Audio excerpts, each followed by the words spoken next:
goal! Yes, yes, yes, yes, yes, yes, yes, yes! That was a goal! Striker! Eat that!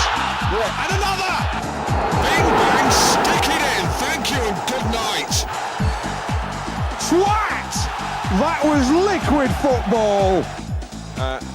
Shit! Did you see It's that? your friends at Monday Madness, and welcome to the Christmas special, officially, of the That Was Liquid Football podcast. We're only doing this to annoy Neil, by the way. Yeah. You know, he's our Grinch for today. Oh, I'm actually normally the Grinch, so it's actually mad that I think we should take more turns every year, you know, because I think it kind of freshens it up a bit. You know? Pretty much, yeah. It's like squad rotation. You know? I think we all, in general, are equal Grinchy. But, I think so, you know, yeah. for the podcast, for the sake of the podcast, we'll pick one. Yeah, it'd be very samey. Like you don't want to turn people off immediately. Give us 15 minutes and then fuck off. Like that's how it normally works, according to our algorithms. So you've probably heard the rundown we did yesterday on our beautiful Spotify account. Thank you for subscribing if you have, by the way. If not, shame on you and your family. So we're going to move on then to They will die as a result of your lackadaisical nature. Yeah. In fact, the fact that you weren't here for a 10-minute debate on Wolves versus West Ham is really the reason it's all going to go pear-shaped for you in 2020. You know, if you haven't warned. And Wolves are the good ones. Wolves are the good ones. We have kept checking. VAR is on the ball this week, confirming that. So, this is our more, I suppose, looser, if it's fair to say, podcast, where we have actual segments. Drunker as well, yeah. Drunker. And tireder in our cases, because we're all dying of various illnesses. So, that kind of proves the point. But, as always, on this podcast, we're going to start off with a round of Transfer Guff. Oh!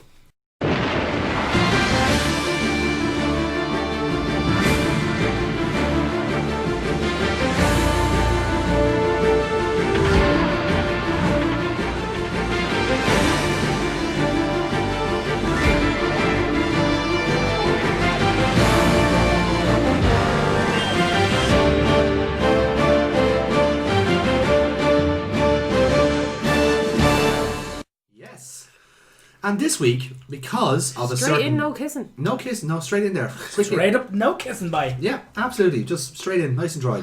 So, you have, speaking of nice and dry, is Chelsea at the moment because they have got their transfer ban rescinded. Primarily because... Floodgates are about to open. So apparently they've got 150 million quid to spend in January, and they're going to spend all of it buying everyone you fucking... You're going to spend all of it sucking ass. To be fair, like I was... They're actually going to field a gigantic anus. They could do, I mean, it depends. A vacuum-packed anus. Yeah. So it's literally a sucking surely they've done that ass. before already with Shevchenko. Or maybe Zhirkov. Zhirkov's I don't know, yeah. just He's like a giant penis. Carvalho and Paulo Ferreira. Is Shevchenko like Russian for sucking ass? I believe it's Ukrainian for sucking ass. And by the way, all to our Ukrainian viewers, make sure to vote for him in the next election. We don't want to be accused of manipulating another election. You know, like that's. I know that's a sensitive subject at the moment. That's assuming you get to vote in your election. Without getting attacked with polonium. So, as I said, this is a Chelsea only round of Transfer Guff. If you're not familiar with this segment, I have taken two real stories from reputable sources. Fresh Air quotes heavy there. Yeah, full of stuff in as well, just because it's Christmas. And I've taken one story that I've nicked off my FIFA save file. So one of these stories is fake, and the other two are real, as it were. So, our top story tonight comes from Sky Sports reporter Kaveh Solokal, who understands that Chelsea will be looking to replace Olivier Giroud in January. He's expected to move to somewhere like Bordeaux or Marseille in League One in January. So their main target to act as a deputy to Tammy Abraham is the captain of Celta Vigo and ex-Liverpool star-ish Iago Aspas. Oh my god. Right? Sake. So he's 32 years old. Celta Vigo are struggling and fighting another relegation battle. So they think that if Chelsea want him, they only have to pay about 10 million euros. 10 million for Aspas? For the Celta Vigo captain, yeah. It's a captain of the club. No. The fact that we've said 10 million for Iago Aspas, and you've gone, the club captain. That doesn't make it better. Which I that doesn't understand. justify 10 million. Yeah, I know you're not. We're not on They board they could put the fucking mascot as the team captain. Which they and people are like, is. 10 million for him. Well, he is the club captain. You fucking tard. No. No. No, it's still Iago Aspas. I am simply reading what I have on the paper here. He was as useless now as he was when he was 26. It was Brendan Rodgers' answer to Fernando Torres. Right. Just never worked out. We'll always remember that corner against Chelsea where he went out of play. Yeah. Good memories. He cost us the Premier League, really. It was that corner, I think. That was the centrepiece of that really shit day. Not Gerrard slipping. That was the obvious mainstream choice. No, him shanking a corner out, like just straight out, is what got the rest of the players that existential crisis. Yeah. Like, oh, none of it matters. Life is meaningless. He doesn't stared deserve at the to win the abyss. league. Behind the abyss. It was purely a case where they were like, no, he didn't deserve to win the league. Yeah. Like it was, yeah. If I play, that guy's going to get a medal. Fuck that. Yes. In any case, my second story to share with you comes from the Daily Star. As we know, reputable sources always. Reputable. They're reporting that Chelsea want to derail a move that Barcelona are planning to make for a forward from Sassuolo called Jeremy Boga. Now, again, you might not be up further on your obscure Vitas Arnhem teams over the year, but Boga was a former Chelsea player. Wait a minute, a Vitesse Arnhem player not going to Chelsea? Right? Oh, this is clearly bullshit. So, Boga was sold to Sassuolo. Wait a minute. That might be it. Oh, yeah. Keep a pin on it, lad. Keep a pin on it. So, he was sold to Sassuolo for $2.5 million last season, right? Yeah. Now he's a mainstay in the team. He's like scoring a goal every 3 games, which is decent for Sassuolo because they're wank, essentially. And apparently, they have a buyback clause for that player, and it's only £4 million, according to the Daily Star. So it's a bargain deal as fucking anything can go, really. Like, this is Michael Edwards-esque shit going on at Chelsea, apparently. My last story comes from the London Evening Standard, or Evening Standard, if you're, Emery. They understand that Nathan Ake is their primary target for Bournemouth. They think that him and Christensen and Rudiger, ideal part of the team, like to make up that like back three essentially. Now Bournemouth reckon they can get £40 million for him off Chelsea. Again, buying him back. There's no buyback clause here, so they have to pay up front for Nathan Ake, according to the London Evening Standard. That does not. Okay. So your 3 stories to choose from is Iago Aspas to Chelsea, Jeremy Boga, formerly of Chelsea, back to Chelsea, or Nathan Ake, formerly of Chelsea, back to Chelsea. I cannot see Aspas being rated. Yeah, high. I'm gonna go. I'm gonna go Aspas, with that. I can't. Okay. Aspas has got to be bollocks. So you're both going for Aspas here, yeah? It can't. No. Okay. My first real story is indeed the one about Nathan Ake. In fact, everyone's got this story. Guardian, Times, I was spot for choice for this one. They all reckon he's signing in January for £40 million, and it's only the start of basically 3 or 4 signings. Which is pretty much guaranteed that he's not going to do it. Yeah, exactly. Because that's how you go. You curse it, you jinx it. That's how it works here. My other real story is from the Daily Star, and it's about Jeremy Boga, which means my Boga story, as per my FIFA save file I did a couple of hours ago, the game sold off Giroud and replaced him with Aspas. Because on FIFA, he's rated 82, which is the same as Giroud is 80. Actually, no, I'm wrong, 79. So that shows you, if anything proves No, fairness, yeah, I could see Giroud as an 80 on a scale of 10. Love it. Any 9 numbers in there has to be 69. Yeah, of course, yeah. But that's the way it works, like. Even then, even writing a marker beside it, like. That's about as filthy as you've ever gotten in the podcast. And even then, I'm actually quite amazed. Yeah. It's You've Giroud. actually made a proper filth joke. Proper sex joke. A proper sex filth joke. I think you've been hanging out with us too long, man. This is it. Like, this is the nadir. I just miss Giroud. Yeah. He's gonna be making dick jokes now of like 1 every 5 minutes. Maybe. Depends. We'll see. We'll time it. So yes, Nathan Ake, Jeremy Boga, they were the real stories. Aspas was my bogus one. And if anything, that shows you how shite FIFA 20 is, because they thought that was going to happen. Oh, God. Anyway, let's move on then to the moment where we all keep giving out, and we all love to do it. It's the Hand of Cod.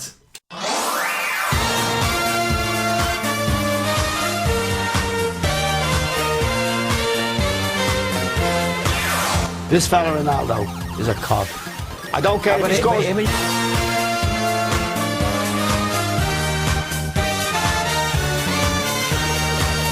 I thought he was fucking dreading.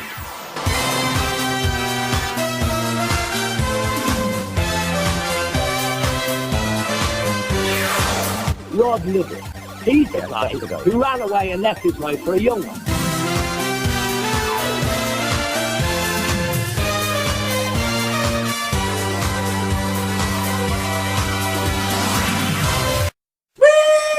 So, Boo. boo earns to you too. Seeing that you were the first to speak up, Rachel, do you want to start? So I don't have a women's football rundown this week on the podcast. We kind of did it yesterday. We did a little bit yesterday, and also I'm going to zip into my cod of the week, which is Steph Houghton. A woman. A woman. A woman. A woman. Oh, God. Has feminism turned on itself? She's turned on feminism. Like the snake eating its own tail. Or eating its own eggs. Oh. You're really proud of that joke because you stared at the mic. Yeah. I love She's that. fucking giving I'm waiting for the mic to react. She's giving the incels fucking so much ammo right now. Steph Houghton during the week was doing a podcast similar to one of these. Yes, and, you should listen to ours instead. And on it, she was asked, do you watch women's football? And, you know, she is the England captain, the spokesperson for women's football in England. Yeah. And she said, it was kind of phrased in the way of like, growing up, I didn't have the option to watch women's football. Now, you know, there is that option to watch women's football. And then she's like, but given the choice, I would rather watch men's. And it's like, oh, what the fuck? Like, that's such a fucking PR blunder that, like, she should have to go back to media training for this. Okay, whatever, if it is your opinion that you don't like watching women's football, but you're a professional being paid by two clubs, by two sporting bodies. She's paid by the FA, and she's paid by Man City. She's been paid for two separate for playing women's football, and she's like, I don't really like it. No. It's that kind of like, it's so like contradictory to what like her public image is, because as you said, she's kind of one of the front runners for women's football. People know who she is. Yeah, her face she's is used captain. to post it. Yeah, and then the other thing is the whole egg thing, is that like she does like these. I actually didn't realize it was a series. I thought it was a once-off ad that she did for some egg company. Yeah. And she does adverts for this egg company where she's cooking in the kitchen. And like she does these terribly acted out ads. And like they don't even bring in the joke of like, like the kind of the postmodern notion of a woman cooking to sell eggs. Yeah. She's just badly cooking eggs. But she does badly acting, and then she's going like, a great way to get my skills in is I like to do a session while cooking some eggs. And it's really, please splice in a voice. I'll try and find a clip of it, yeah. No. If you can find, there's clips of Michael Owen doing his Qatari shit. Oh my god, yeah. I was just going to bring this up. I'm going to the golf course. And because he's doing it behind the green screen and he's meant to be in a helicopter. And he's just sitting there going, my favourite place is the golf course. Just imagine and the he's blankest... in a fucking helicopter and you're going, oh my god, when you splice that in, it's going to be excruciating. If the egg company had paid her and done the whole irony thing of like all the comment sections on any social media post about women's football, like get back in the kitchen, like it would have been funny if it's like, oh look, here I am back in the kitchen and look, I'm doing football. Yeah, it was like a comedy skit. I'm not in advertising, but that would be a funny skit. Yeah. That would get people buying eggs. Yeah. Or at the very least to get people going.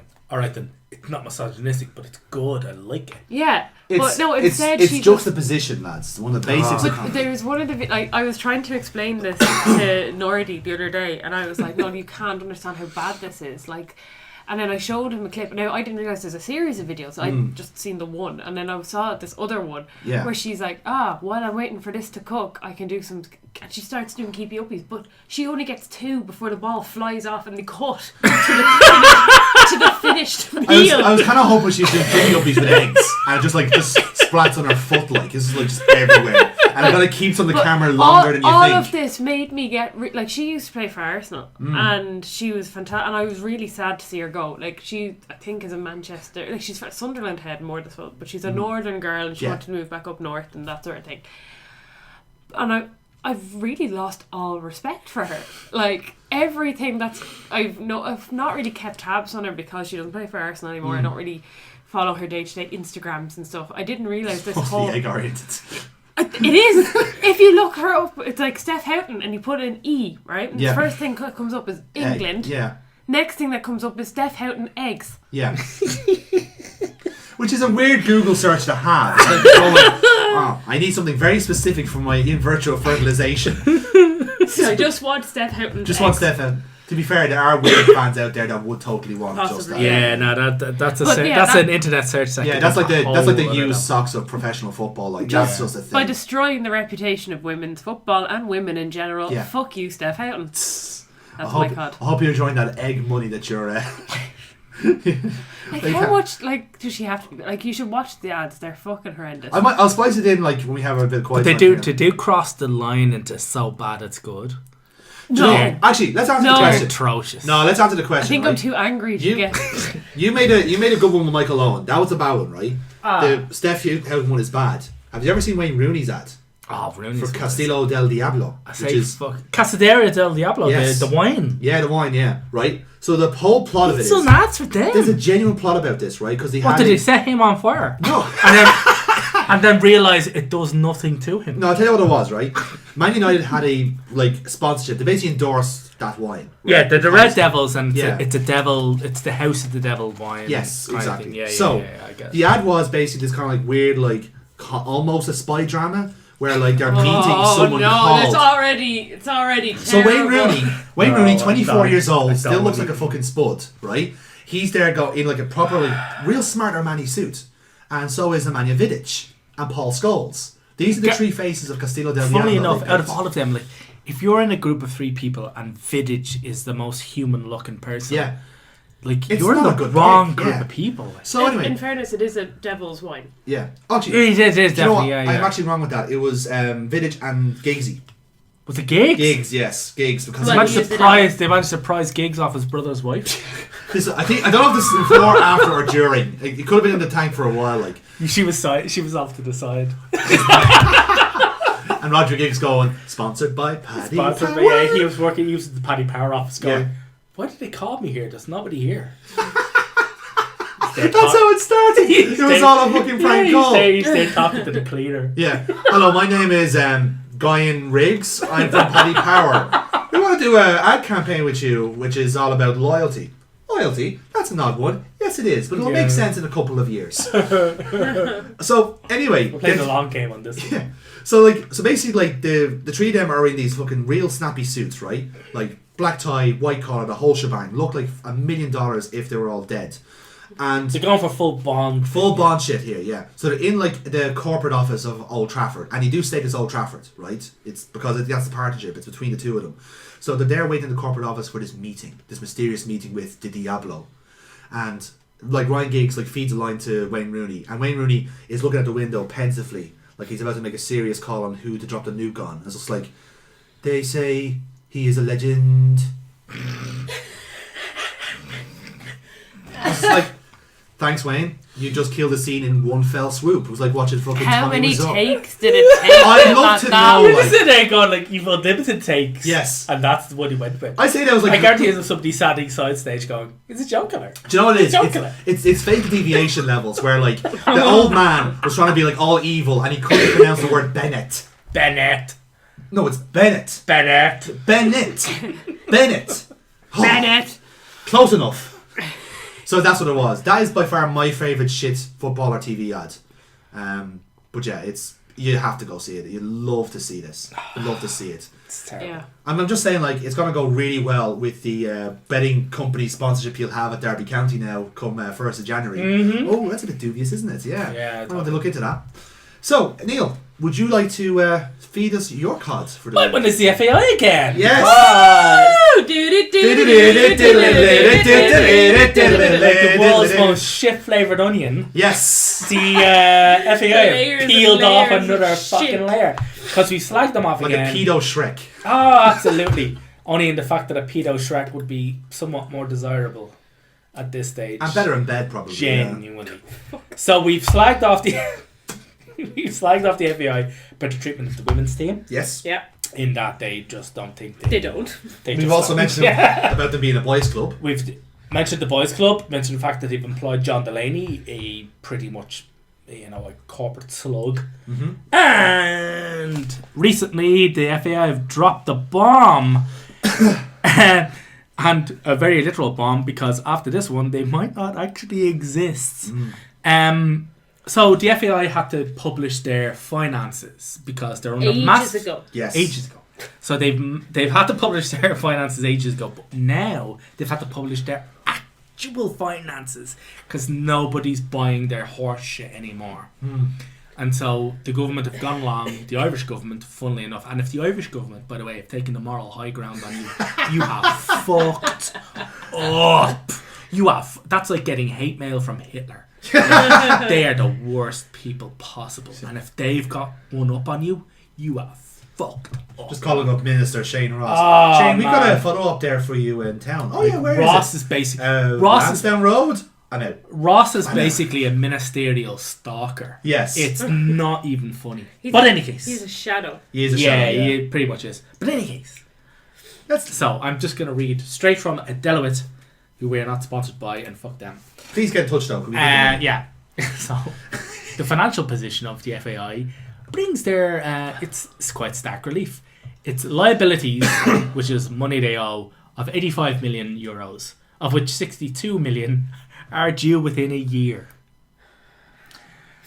Yeah. So how are they going to pay that back? Now, they don't have any cash. There's no liquid money in the whole of the FAI.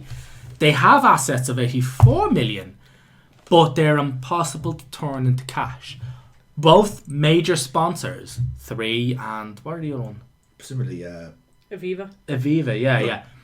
They're out. Three is definitely out. They have made a point of saying for some they're out. weird reason, the FAI signed contracts with their sponsors, enabling them to unilaterally just terminate their contracts. Because they like money. I was like, what? Who the fuck did that? Like they're one of the few like teams that actually have shirt sponsors. Hilariously enough, right? The FAI's main assets is 57 million in 2 shares in the IRFU in your rugby. Yeah. So the FAI's main assets are in Different rugby. sport. A different sport, right? And they hold 24 million euros in the Aviva Stadium, which is the main stadium in Ireland. Now, obviously, you can't convert that into money because the stadium's not getting sold off anytime soon. And there isn't a blender big enough. Yeah, so goddamn. And you know for a fact that most of that millions have gone on cocaine. Oh yeah, cocaine, absolutely. hookers, and the combination of both. Right, so Sports Direct were one of their sponsors. Yes. Sports Direct were one of the other sponsors. They paid a 10-year sponsorship deal. Oh, and Lucasade. Yeah. Lucasade was the one I was thinking of. Exactly. But Sports Direct have cancelled it early, meaning for some weird, and due to the hilarious contract that they've signed, Sports Direct are now owed money. Mike Ashley, you've done it again. By the FAI. The sponsor served notice on the FAI in March 2009. You know what's bad when Mike Ashley is doing better smart. business. Yeah. If Mike Astley has got the one up on you, that's like getting outsmarted by a fucking garden gnome. That's like, oh man, I can't get into my own house. That gnome is there. Just keep I don't know floating. how He's to like, get around oh it. no, shit. Can't jump over him. Shit. I'm gonna have to try and get into my back garden or some His shit. eyes like keep that. following me. I love the idea. Where I am. It's like the statues from Doctor Who. They just keep appearing everywhere they go. It's like, Right, so Sports Direct issued in March 2019 a service that they were going to cancel their sponsorship deal with the FAI. So the FAI now has to repay 6.5 million to Sports Direct at 100 grand a month. oh, god damn it.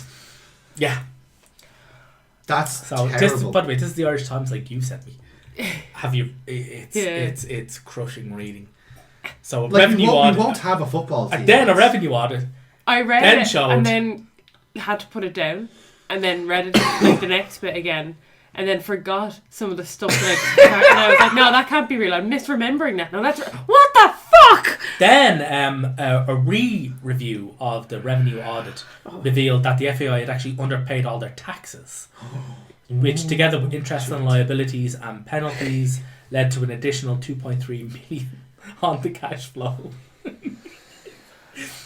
Then they went back and revised the 27 financial statements had to be revised because they'd not revealed that they the 2017 statement revealed a profit before gains of 5.2 million. This then dropped to a deficit before grants of $500,000. So net assets of 22 million, then dropped to 14 million. And then in 2018, that went down to a loss of 5.5 million. And at yesterday's press conference, at Friday's press conference, which was Friday this was brought out, the Vice President said that the FAI probably won't break even until 2023. They won't be able to pay off the Aviva. They won't be able to pay put all their eggs into it. Yeah, no, this is also that is total garbage, by the way. Because be aware that John Delaney said that they would be debt free by 2020. Yeah, yeah, that was the whole. And idea. he kept posting that the FAI were making profit. Yeah. Well, of course, it's a profit. Like he himself was making a profit because he's like, look at all this fucking. And the funny is the punctuation. The cherry on the cake here is that. Obviously, they were kind of forced to announce this on a day where journalists will be available. Mm-hmm. But all of the whole thing about who's culpable for this, who do we blame, who's going to get sacked. The actual president, the vice president, stepped down when the fucking election was happening, when the Tories finally took control of England. Like, I admire when social media marketing goes well for people and they hit their sweet spot, the golden hour on Twitter to announce the thing and they get all the traffic. This was the exact opposite and it was so well done from their view because nobody was paying attention to that. Not Everyone on was looking at the meltdown that happened overseas. Like, when you realise, right, that this means, right, that the 2017, 2018, 2019 reports, which had to be signed off by the directors as, you have to sign this off and going, yeah, this is all cool, this is all grand.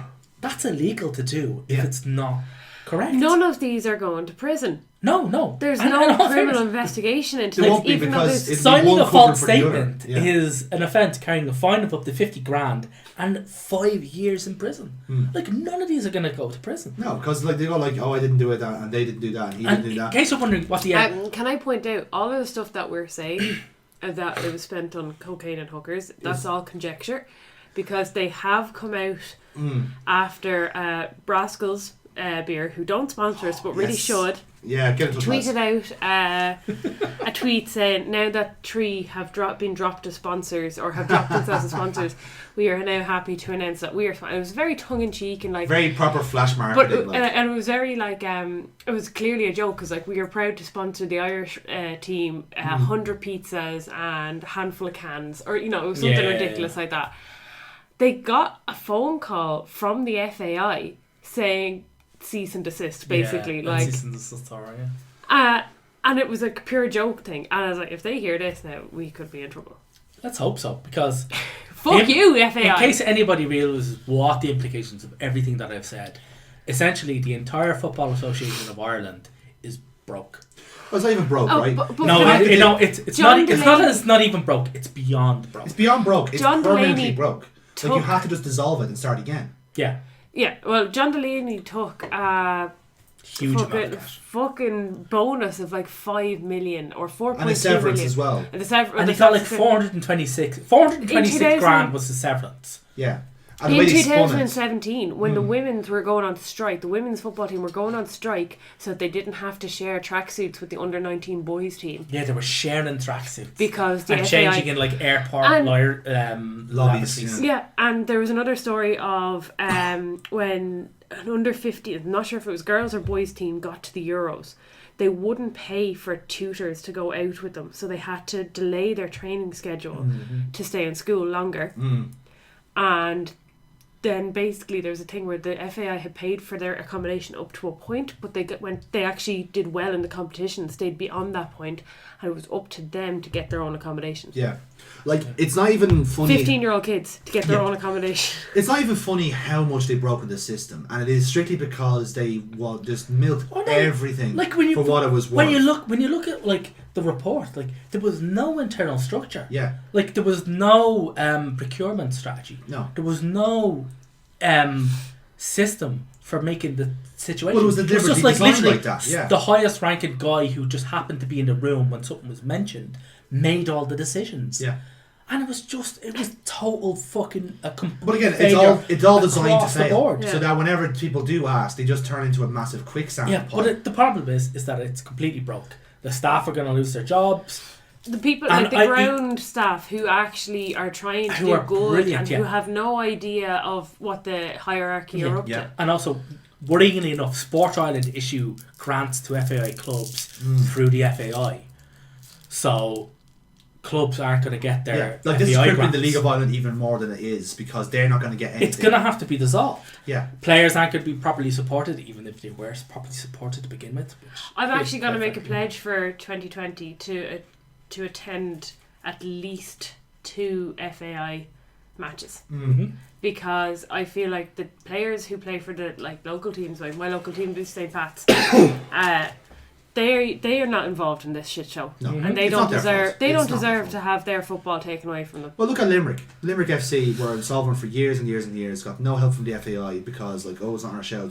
Well, sure, fucking the only centre of excellence Ireland has for raising schoolboys, and who get not kids schoolgirls, and not well. Unfortunately, I can only speak from a men's perspective right here now. Yes. Is St. Kevin's Boys. Yes, and they're basically like a family operation. And funnily enough, when you look at the players who've gone through St. Kevin's Boys, ever heard of Shane Long? Oh yes, you have. Ever heard of Damien Duff? Yeah. Oh yes, you have, because he went through there as well. Fucking Egan at the minute. Egan went through as well. Yeah. Like there's so many of them. There's absolutely so. It's depressing. It really is, because you can't even. Robbie Keane went through there as well. Yeah, exactly. It's like they all went through St. Kevin's Boys and then went to England. Yeah. Now I am okay with all of our players playing the professional football in England. I'm actually okay with that. Yeah. I'm not one of these deal. people who are saying, "Oh no, you need to be playing the League of Ireland." No. What, to be on the dole for 6 months of the year? I don't give a fuck about that. Right? I really don't give a fuck about that. But the problem is that they don't get developed here enough, so that English teams pick them up. Yes. Like there's generally Preston are the only team to actually scout the League of Ireland. Huge amounts. And it's only Dundalk people they sign. It's huge amount. Like when you consider even Everton, Everton picked fucking Coleman up for 50 grand. Yeah. Like there was a point where they could have sold him for 40 million to PSG. That was the move. I know I'm an engineer and I'm good at maths, but I can't even work out the percentage of that. It's actually quite hard to quantify how much they have ruined football in Ireland. Like generally, our only hope of having. It's very possible they could have completely ruined all football until now they're talking about because the FA was so bad at dealing with grassroots and women's football. Yeah. In that they didn't bother with them at all. Yeah. That they're gonna create 2 organisations to basically dissolve the FAI and split it out into 2. So there's going to be one for professional men's and women's. And then there's going to be one for the grassroots. Yeah. Women's. And women's. Women's grassroots, yeah. And that's what they're going to do. But that would include the WNL. Yeah. But what that involves, however, that involves creating 2 hierarchies. And there's nobody in the country who can, you have to bring people in. You have to outsource. And the problem is it's that also going to affect Sport Ireland, because they are going to be picking up the medical bills. Yeah. Like if a player gets injured, I don't know if this is actually true, but I saw someone kind of pointing out that if you're under contract with the FAI and you get injured, there's an injury fund or whatever. But now that's going to be gone. Oh no, Sport Ireland have cut all time. When the whole shit about the FAI and John Delaney kicked off, he was still there and they were kicking him out. The reason why, one of the main catalysts to him getting booted out the window, was Sport Ireland turned around and went, "We're not giving you any money if we're giving it this prick." Yeah. No. And then when they got rid of him, it's like, "Oh, please give us the money now." They're like, no. Now that he's gone, we're not giving you any money as long as all you pricks. Yeah. Because it's still they there's still recommended. Donald Conway and there's still Kennedy and all the rest of the That's the there. point. Sport. Well, Donald Conway has now stepped down as of the results. As of Boris. The only person left behind is Paul Cook, who's the vice president. Yeah. And I don't understand. The Sport Ireland went into the FAI and went, the entire board needs to go. Yeah. They literally just start from scratch. All of you just need to go. You need to get out. We are not giving you any fucking money. Get the fuck out. And then what they did is they held a vote to do an interim. They want to go. To do an interim. And then they voted in all of the people that were being voted out to begin with. My local politician, from a political side, has kind of been campaigning to, get these get the finances being published first of all, and then basically has a personal vendetta, I think, against John Delaney, as of course we all do. Rightfully so. But it was stop the cunt. like, but they were saying like they were trying to get Shane Ross to actually intervene. Oh, so near and yet so far. That's like asking the Grinch to intervene Shane Ross's in fucking Or Christmas. Skeletor to, Yeah. volunteer at the local youth centre. Shane exactly. Ross's like response to this was like, right, okay, so he sent out an invite. Oh, for the by the way, FAI. Shane Ross isn't just some fucking random Yahoo. He is the Minister for Sport. Yeah. Minister for Sport with So the it is- poshest fucking accent. It is quite possibly, it is actually his job to deal with this. Yeah. Yeah. So it's not as if they've just asked him like, But crazy guy in the corner to go deal with this shit. They've just tasked the Minister of Sport of dealing with his job. So the Minister of Sport, like, this is right, I need to step in here, I need to sort this out, I need to get this country back running.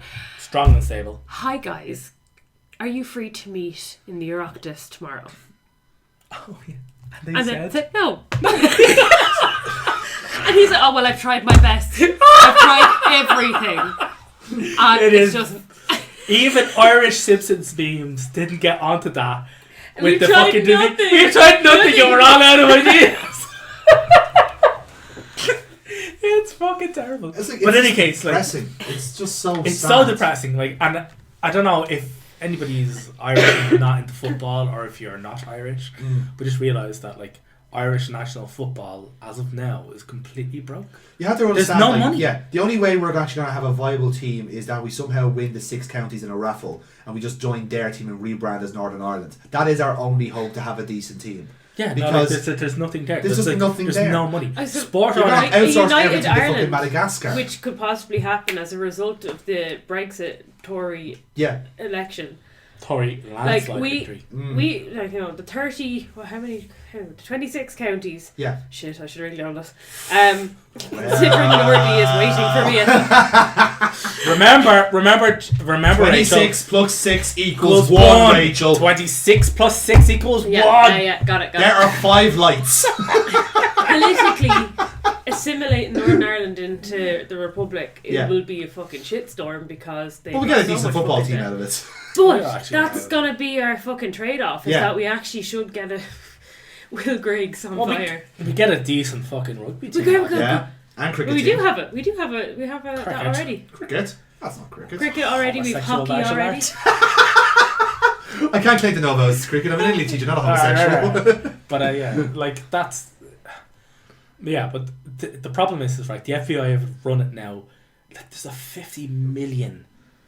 Deficit. I remember Deficit, like, us in talking any- off air. I Yeah. think we were just talking. It was over the summer when Yeah. this whole thing was kind of starting to rumble, Mm. and I remember saying, "Oh, it'd be fucking shit if it's double digits of a debt." And I was like, I was thinking like naive fuck. It was about 10 million. Yeah. 50. 50. 55. Well, 55. 55. It's a 50. Like in any other job, and none of them are going to go to prison for it. No. So they're all They've been over it. It's signed- like they- the fucking doll printer. Oh Yeah, it's absolutely. exactly. It's a fabricated fucking Like invoice. you're like, sitting that's there, how you it think of like is. any other job where you could flush 50 million quid down the fucking toilet. You'd, at the very least, you'd lose your job. Yeah. Like this is the like what? we always have like a problem with like You should banks go to over here in this prison. country, Go and to like prison. and like I basically like a ruling class like spot covered by anyone who lives in Blackrock, and it's exactly Anybody in crystallized. even postcode, yeah. Yeah, it's even crystallized here in the FAI because this is supposed to be something that's supposed to give an incentive to working class kids, kids who are playing on fucking streets, like advocating and giving themselves the talent and the Well, fucking when you think about drive it, when you think to about get a like, job out of football. our the most successful international player, our highest goal scorer, is Robbie Keane. He's from fucking Tala. Yeah. Yeah. How many of the fucking rugby team are from Tala? Yeah, well, I wouldn't know, to be fair. I don't. None. Yeah, Literally no, none. no. That's what I'm saying. You I could wouldn't you clue. throw like 100-mile fucking circle around Tala, Yeah. and you still wouldn't hit a rugby. Like it's genuinely just undermining that kind of level of like, and this kind of ties into my cod as well, which is why I'm kind of on this thread. Is that like it undermines that kind of like that part of Ireland, where like it just makes it feel more fucking miserable. that and you mean that part of Ireland, which is all of it. all of it, yeah. A bar from like the 1%. bar from yeah, the but- 1%. bar from the literally characters on any Russell Yeah. Carroll Kelly play. Bar is a basically. sugar-coated topping. Yes. And that's it. And the FAI have fucked it. Yeah. And they fucked it so It's badly. permanently fucked. They It's fucked it so... permanently. You can't make this any better. They You fucked can't. so badly that one of the solutions... the main solution is to dissolve the whole thing. Or sell the Aviva to fucking. Well, they someone can't. else. I'm not going to sell the Aviva. No, but that's what I'm saying. The But that's- rugby yeah. team have too huge a stake in that. MCD might have enough money for it to Yeah. and use it as a venue. Yeah. Anyway, it's tragic. We can spend all night talking about these fucking We shysters. very much... And I think We we've might run do out a of time for the special. rest of the Yeah. podcast on this. So my cut is next, and it's a topic that came out like the last time we did a podcast, and I deliberately avoided it because I didn't want to stick my foot in it and say. I something actually said incorrect. you should have covered this last. And I am going to talk about it. I'm going to talk about the Hillsborough trial. Yes, you should have. So I've done my research, I've done my homework, and I've tried to give like about as nuanced an opinion a Liverpool fan can have, which is basically all judges are cunts, right? Like this is a open and closed case in any context, but it's the British justice system who favour Southerners, who favour middle class and Tories and anyone who is in that level. It's just horrible. Anyone who basically has the same genes as fucking Queen Victoria, that's who they favour. It's hilarious, like how they could like. Because I read I know the judgment that you're talking about, and I was looking at it going, you for real, mate? But I'll get to give you the details, right? Like, it was So madness. the person up for the charge is gross negligence manslaughter, which is essentially you were in charge of this operation that murdered 95 I should say. 95 people who were all innocent people. They were not criminals, they were not thugs, they were not burglars like the fucking Rupert Murdoch and his fucking reptilian paedophiles fucking told everyone in the world.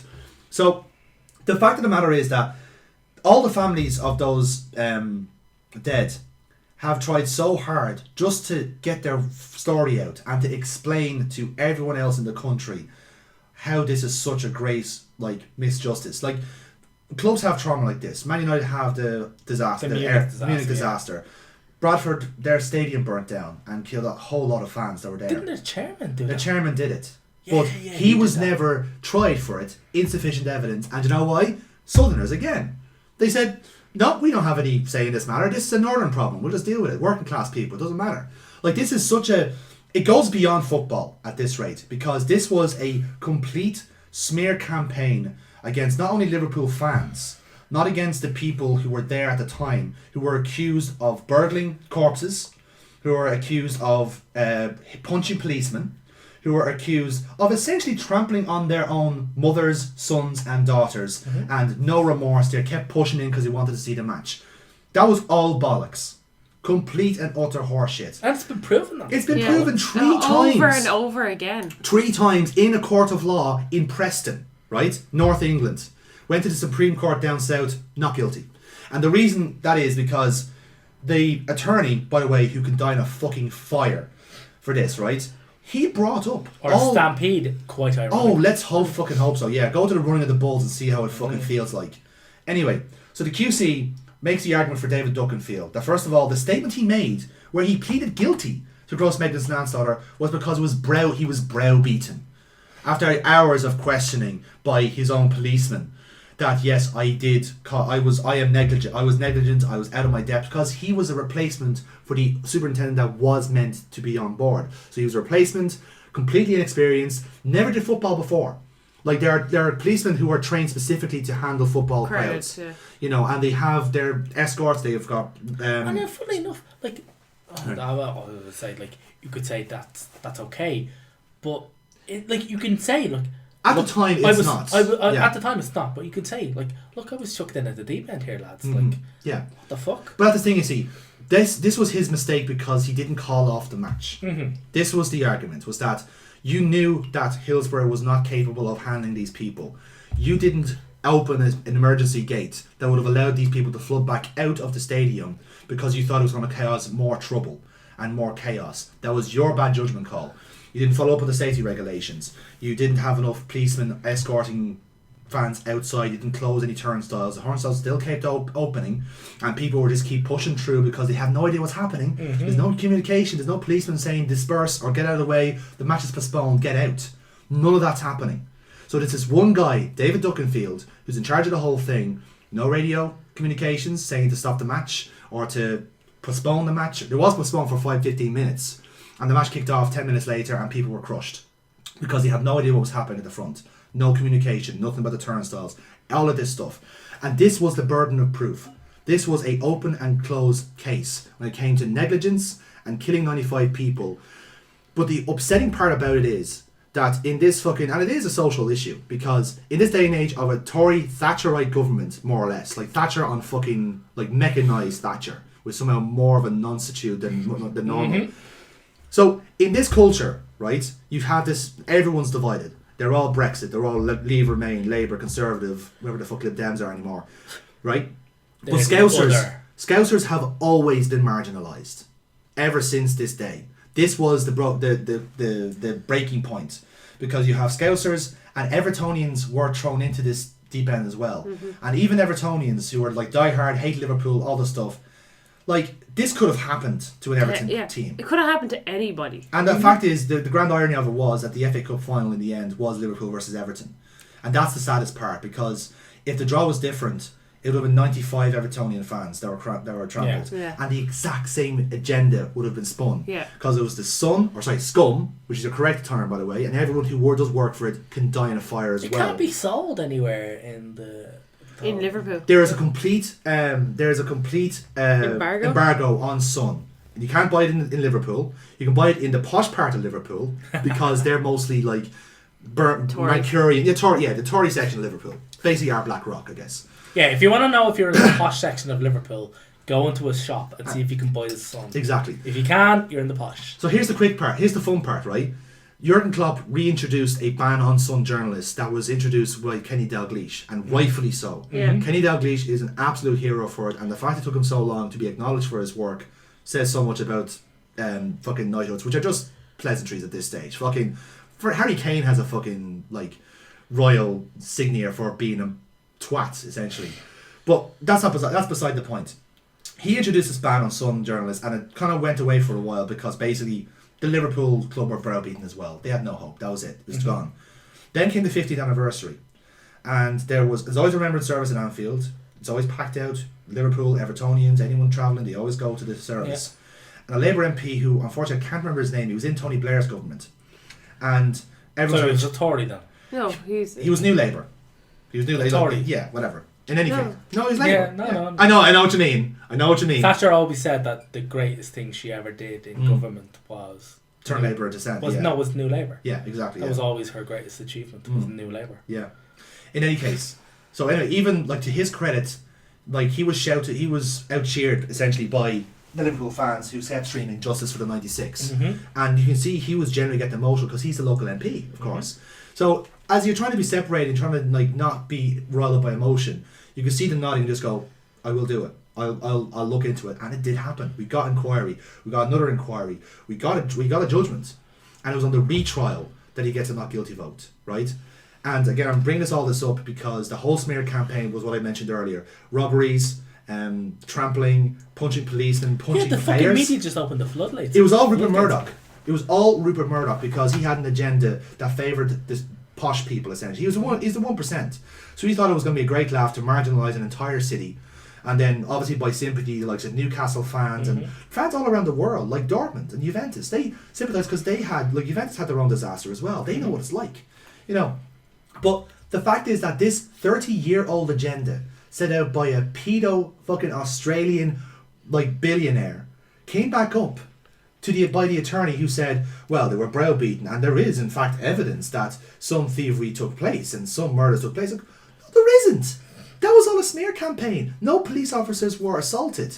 And like the fact is his argument was it wasn't gross negligence because essentially there was no rules on it. There was no standard for fucking police handling like football matches. But there is, and there was. And the Yorkshire police covered their arses with this standard. So it was a complete like contradiction all throughout. And the jury, unfortunately, bought a hook, line and sinker.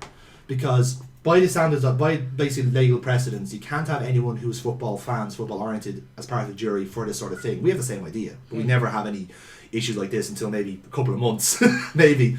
But even still, like, they just bought a hook, line and sinker as well, because they couldn't do the research. They had to go with what the case was presented.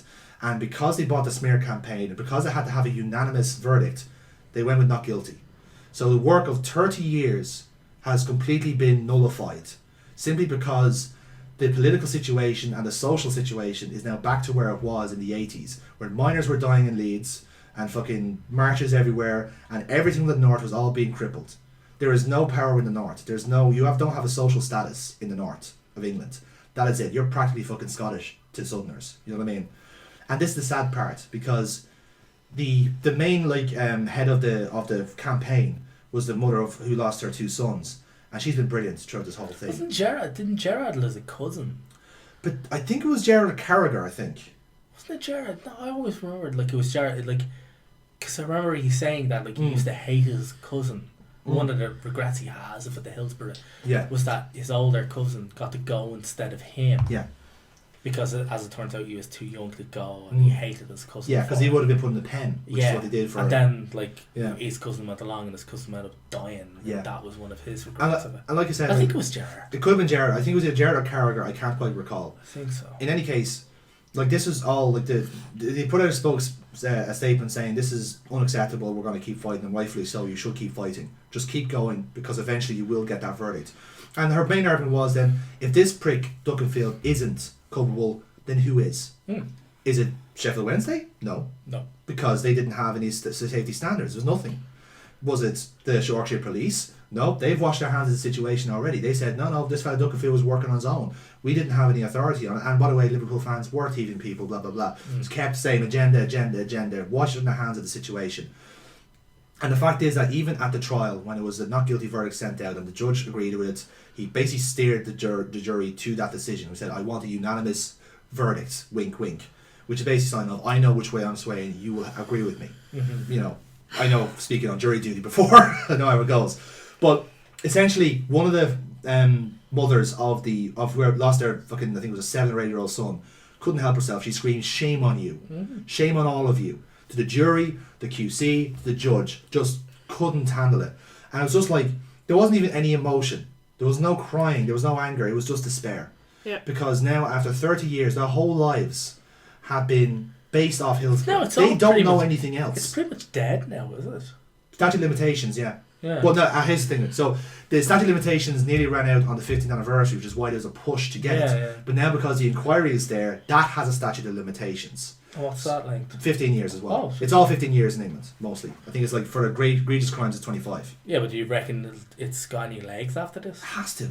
It has to. You can't let this lie.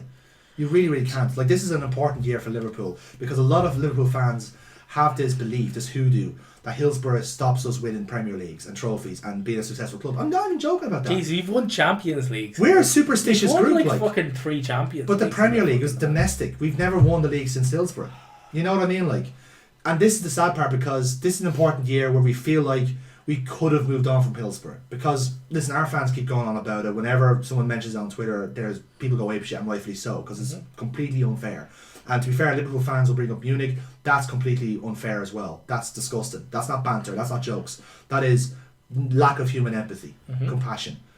So, now that you're back at square one, Liverpool are trying to move on as a club, as a, whatever you want to call it, as a family, whatever it is you want to call it. They can't now, because they have to start again. They're morally obliged to keep fighting this. They just can't let this slide. They can't just accept it as nobody was to blame. 96 people being trampled to death, and a big media spin campaign, and the Yorkshire Police bluffing and bullshitting their whole way through this inquiry. That was all. No one was to blame with that. It was all on people's whims, and that was it. Nothing else. That's depressing. And much like the FAI thing, much like everything else, it is such a classist viewpoint on it, because essentially Scousers don't consider themselves English, and this is why. Yeah. Because they have been marginalised for so long. You know. No, sure, wasn't it the Liverpool was the whole origin of the whole no dogs, no blacks, no Irish thing? Yeah. Because that's Craig Charles, Yeah. the Lister, who's Lister from Red Dwarf. That's right, yeah. That's usually the title of his autobiography. Yeah. And that's because, like I said, they said, oh, we'll just put them all here in Liverpool and put the Sheiks in Birmingham and Wolves and all that. They're all the north, doesn't matter. So long as we're pure down here, it doesn't matter. Yeah. And that's depressing because that is what England is now and what it's going to be for the next 30 years. They've gone exactly back. They've reverted to the fucking mean. What could kind of fast forward kind of this being... and this isn't, you're winning the league, you should... If Liverpool boycotted the Premier League... stopped that revenue coming in, then the Southerners would listen. Potentially. I mean, it's like I don't think the Premier League itself is classist. I don't think there's any way of really getting back at them as such. No, but I think the revenue. If you stop money coming into the country, then it's all about the money. Yeah. Like, and that's the people in the 1% will start noticing. Yeah. It has to be something drastic. It has to be a statement. It has to be something that Hastings from the Line of Duty should do a job on this. To be fair, this would be up his fucking element. To be fair, there's so much source material for this, for something like Line of Duty, because something like that would draw attention to if the Line of Duty were to take on a series oh my God, yes. Absolutely. I tell you why, because Life on Mars did it. They had an entire episode based off football, and it's all about the Manchester Derby. And how people would go to football matches like the Manchester Derby, and they come back stabbed in the neck with a key. This was something that genuinely happened, and it was factual. And the whole episode was based off that. And people then realise, oh wow, like that movie Green Street. Yeah, exactly. Like people watching shows. Like, granted, like sometimes it comes from a place of ignorance. Like kids didn't grow up knowing about Hillsborough, in a kind of way. But as Liverpool fans, you're educated on it. You know it. It's part of the ethos, and that's what kind of brings you together. It's that kind of like weird, like I don't know, trench humor. I guess it's that fact that like we're all in this together. We're all one family because we have been kept so segregated from everyone else. Like Chelsea wouldn't have this issue maybe unless they had a disaster. Hopefully not, Jesus. But my point still stands. Until you have a disaster like that. That always reminds me of what was it, Football Factory? Yeah, Football Factory. Yeah. Yeah. That's about Chelsea Millwall, isn't it? Yeah, Chelsea Millwall. Exactly. And that's hooliganism that did actually exist. Yeah. But the tragic is like hooliganism was everywhere. Of course there were Liverpool. The guy still lying in his fucking bed with his wife who was his lawyer. Yeah. Oh, his girlfriend who was his lawyer. And she's like, oh, we gotta go see my parents on Saturday. He's like, I can't. Saturday's Millwall.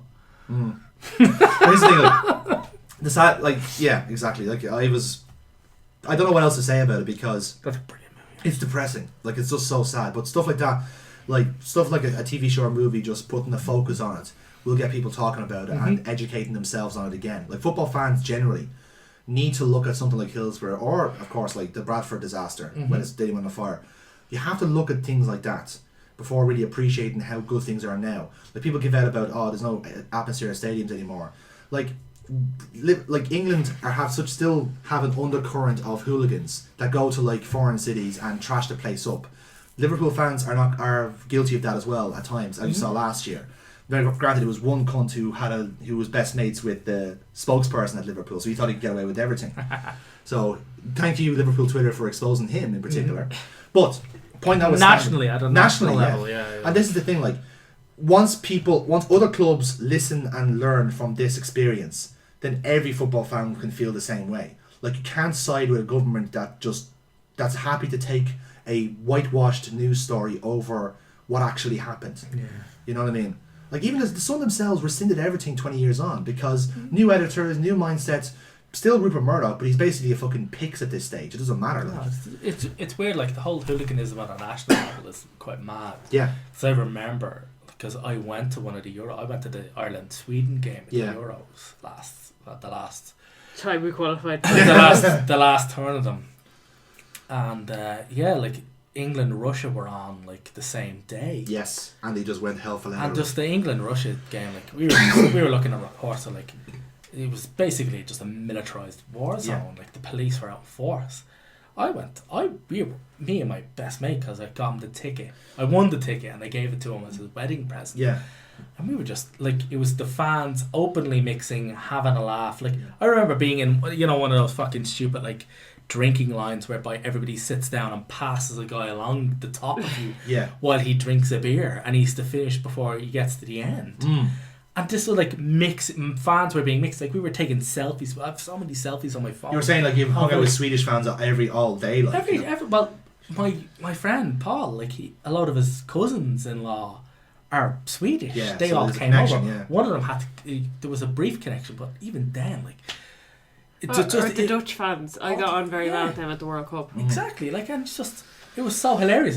All we wanted to do was just get fucked up. Yeah. Now, whether or not that says a lot to our national identity and our approaches to alcohol is a whole other that's thing. different, yeah. But in all fairness, all we wanted to do was get together, have a drink, have the crack, Yeah.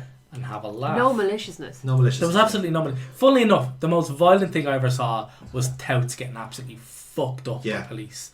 And Jesus Christ. And they're kind of like... The police really they deserve fucked it. Yeah. them up. Now, in all fairness, if I see a scalp getting his head kicked in by a police officer, I'm going to laugh and maybe get a mild erection.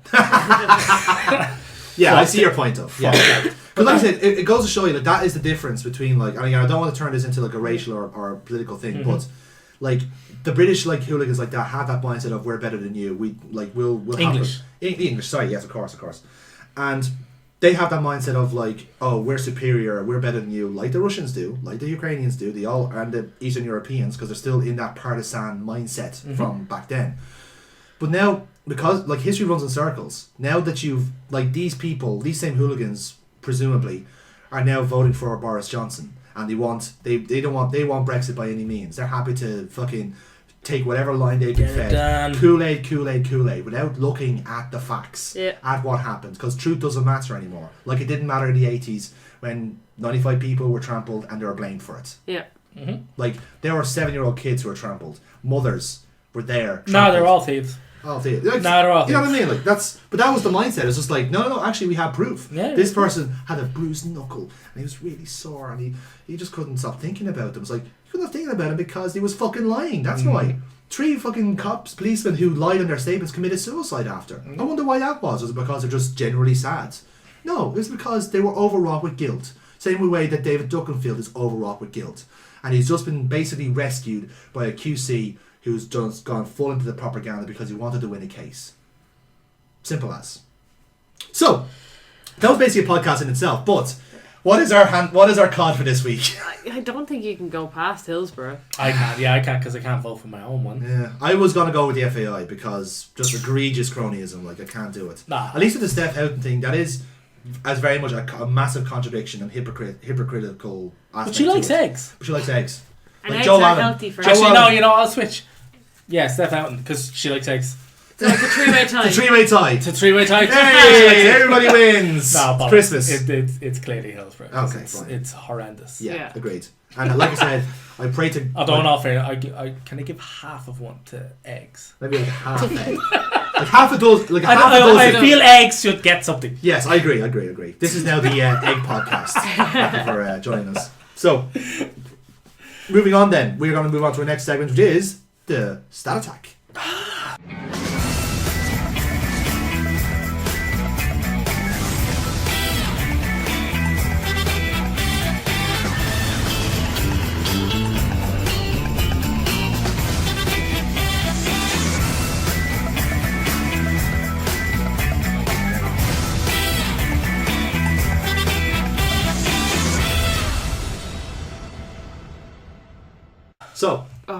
So as you know... I won this last week. Yes, she won a 1-0 because you weren't there. 2-0 only got actually. one. 2-0. Oh, please tell me like you put her up against like a can of spam. No, we did. I was trying to find a tub of lard, but I couldn't get it in time. Oh, like. you wanker. So, if you're not familiar, I have poached 5 stats from all the shit banter sites on Twitter and elsewhere to see if my colleagues have been following the same sites. Nope. So let's see. Here we go. Fuck no. So, your first stat attack is... Frank Lampard is the first English manager to qualify for the last 16 of the Champions League since 2011. Who was the last one? English football manager. English football manager, yeah. David Moyes. No, shit, he's got it. We were just having this conversation over British over English. Shit, did you say British or English? British No, I said English. English, yeah. English. No, I double checked this. Can I retweet? You undo. I don't know. Is there an edit button on Twitter? Yeah, she can control Z. Control Okay, Z. Control Z. Fine. Right. Fuck, I still don't know what the fucking answer is. English. Roy Hodgson. Roy Hodgson. You go for Roy Hodgson. Neil. Oh, bollocks. Was it him? What was he in charge of? Liverpool. Liverpool. Shit. Yeah, Hodgson, was it? Why? Was it why? Well, I'm afraid I have to wobble my chins in a negative direction because that's the wrong answer. Oh. The correct answer was Harry Redknapp. Fuck off! You got to the quarterfinals with Spurs. Fuck. That didn't happen. You did. No, it didn't. Funny Yeah, enough, it's the Gareth actually, Bale season. my other choice would have been a Spurs manager, but it wasn't. It was Agent Sherwood. But then I was thinking, no, he didn't get anywhere in anything. The only place he got to, Neil, Because he was our agent. Neil, the only place he got to was Manuel Adebayor's heart. Yeah, he got to the exit through the gift shop. Yeah, they're still singing. Okay, stand We're back back number onto 2. the light-hearted stuff. Yes, Light-hearted, thank yeah. you. Palate cleanser, we needed it. Yeah. So, question number 2 then. Since the start of last season, which Premier League player has scored 10 headed goals, 2 more than any other player? Bank. Don't think he's playing anymore. He is. Since the start That's all your of fault, last is it? season, because I know what you're thinking. You're thinking Gary McCauley, weren't you? Because he had the record before this. He's still playing. No, he's retired. He's only part of the Northern Irish coaching staff. No. The person who... Oh yeah, sorry. Yeah, he's still playing. He played this weekend actually. That's why I got the stat. Oh, who scored a headed goal this weekend? To give you the idea of looking this up. Vardy. You're going for Vardy, Neil. Even though he didn't score, but like might have gotten... Shit. Fucking pull ahead. Richard Dunn. No, I want to. Shit, it's an Everton Shane player. Duffy. Shit, who scored for fucking wank? I can't actually think anymore. Unicho. I'll go with Van Dijk because I can't think of the Van Dijk. actual answer. Okay, so the player you're thinking of from Everton was Dominic Calvert-Lewin. Yeah. He's second to this player, which is Burnley's Chris Wood. Oh, for fuck's sake, of 10 course. goals, Oh, 10 gone headed for goals. Calvert-Lewin. Yeah, Fuck. but that was well worked out in fairness. Okay, so here's a shot at the dark for you lads. Have you ever heard of Alfredo Morelos No. from Rangers? Is he a pasta sauce? No, although considering the stat I have here, Stevie Gerrard might want to turn him into pasta sauce. Since joining Rangers in 2018, Alfredo Morelos has scored 58 goals and has been booked 25 times. Well done. How many times has he been sent off? None. 8. Well, Rachel was the closest. The answer was 6. Oh, do I get the point for that? I can't No. give it to you, no. No, offside is still offside, Rachel. Come on. So yeah, he got sent off today against Motherwell by doing what was called an offensive celebration, when he did basically an up yours like that. But he basically went like, oh yes, like that, and he got a booking for it. Oh, And that's so stupid. right, and even like Jared got like, that one doesn't even count. Like he didn't even kill anyone there. Anyway, so number 4, I genuinely think you might get none in this one because this is probably the hardest stat attack I've had, but these are good ones. Which former Liverpool player is currently the most creative player in Europe after registering 12 assists so far this season? Might be slightly out of date considering I got this during the week, but he's still, I believe, the most creative in Europe. Can you tell us what league they're in? Serie A.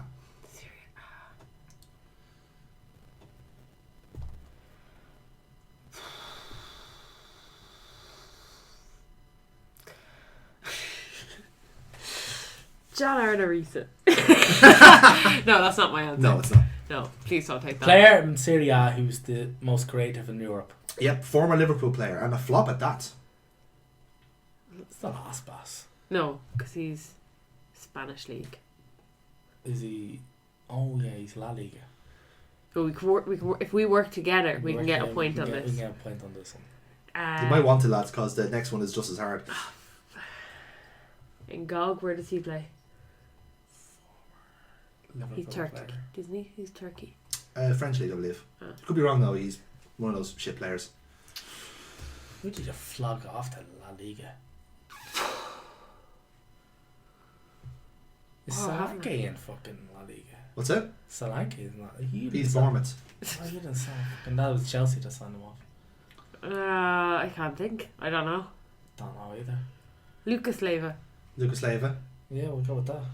Very close, lads. He plays in the same team as Lucas Leiva. Oh. It's the legend known as Luis Alberto. Oh, fuck off! Yeah, Luis Alberto. I forgot he existed. 12 assists this season. Him and Milinkovic-Savic have the best XG of anybody in Serie A. The two of them have the best partnership. Better than Lukaku Martinez. Better than fucking Ronaldo Higuain. They are the best duo in Serie A at the moment. Jesus Fuck's Christ. sake. And That's a depressing And the stat. main striker they're supplying is Ciro Immobile. Like Lazio is literally the slops of every other team, essentially. And it's working. Yeah, it's working. They're like challenging for Champions League. Like, Who is their manager and can we have them? Jesus, good question. I can't remember. What's the amount? What's the amount to give it to me? I'll look it up during this next question. Which, well done, genuinely well done if you get this right. So, which English club has the best defensive record in the 4 tiers of the top 5 European leagues? So we're saying England, Spain, France, Italy, and Germany. This English club, who could be in any of the 4 tiers in England, that's the best defensive team in Europe. And you're gonna be shocked for this one. Okay, By so best defensive team, you mean least goals conceded. In the games they played. I'm going to say Arsenal women. It's a men's team, sorry. Misogynist. Uh, Fuck, who's the least goals conceded? Oh, that's who it is. The Lazio manager is Simone Inzaghi. Inzaghi, yeah. Ooh, he's good. And the reason I remembered it was because he was sacked from AC Milan and joined Lazio, and he's been buying all these players since. Anyway, so best defensive team in Europe, this English club. Leeds? Any of the 4 tiers? Wait, 4 tiers as in... So it's in Premier League, Championship, League 1, League 2. Oh, fuck you. Oldham? I don't know, I'm just picking random fucking teams. I'll hold It's you to definitely, answer. it's definitely on the Premier League. No. We're shocking. Shit by goals, I guess, fucking... Nobody's Who's business. top of the I think championship? it's Leeds. Leeds? No, I want to say Leeds. I do want to say Leeds as well. Because, Yeah, I'm going to say Leeds. yeah. And then Neil can go with something else that's probably right. Ah, you fucker. So you're locking in Leeds, yeah? Yeah. Neil? What's your answer? Fuck. It's like every match I've ended up watching of Leeds, it's been 0-0. Shit. I'm like, Who else is there? West Brom are kicking on the door for the fucking promotion, aren't they? Mm-hmm. I'll go with them. Okay, so you're saying West Brom, you're saying Leeds. Yeah. Okay, one of you is right. Oh, no. And it is a Christmas miracle. Because the correct answer is Leeds United. yes! I did it! Fucking I bitch. did it! I Top did Tierra. it! So- Fucking right answer. They drew 3-3 with Cardiff this weekend. Still top. But before then, their record was 10 goals in 21 games. Jesus. Now it's 13 and 22. So it really is Christmas. Rachel has won the stat attack with Neil actually here. Oh my god. 1-0 to the Arsenal. So, we're going to move on very, very quickly to VAR Wars. Pew, pew, pew, pew, pew, pew, pew.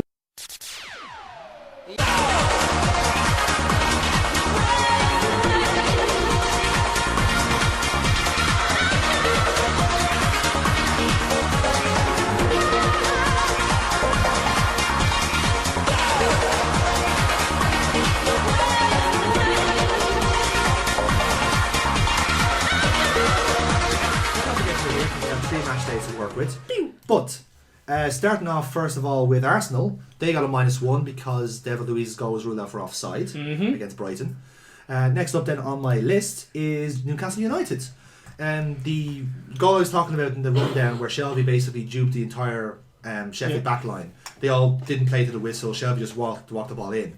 So obviously VAR checked that on Sheffield's request, and as it turns out, Joe Linton was the one they were querying, because he was well offside. Not involved in the game, obviously. But he actually did get the assist, I should say. So, yeah, he was so far offside. Yes. He could have been in the fucking car park. but here's the thing, Neil. John Egan played him onside because he had a trailing leg. Played him onside. So when the ball came in, Joe Linton came back onside because Egan pushed back. Headed the ball up to Shelby. They all tried to do the offside trap straight away. Not really. Didn't work. Egan was back there. Yeah, and Sheffield and Newcastle get a point.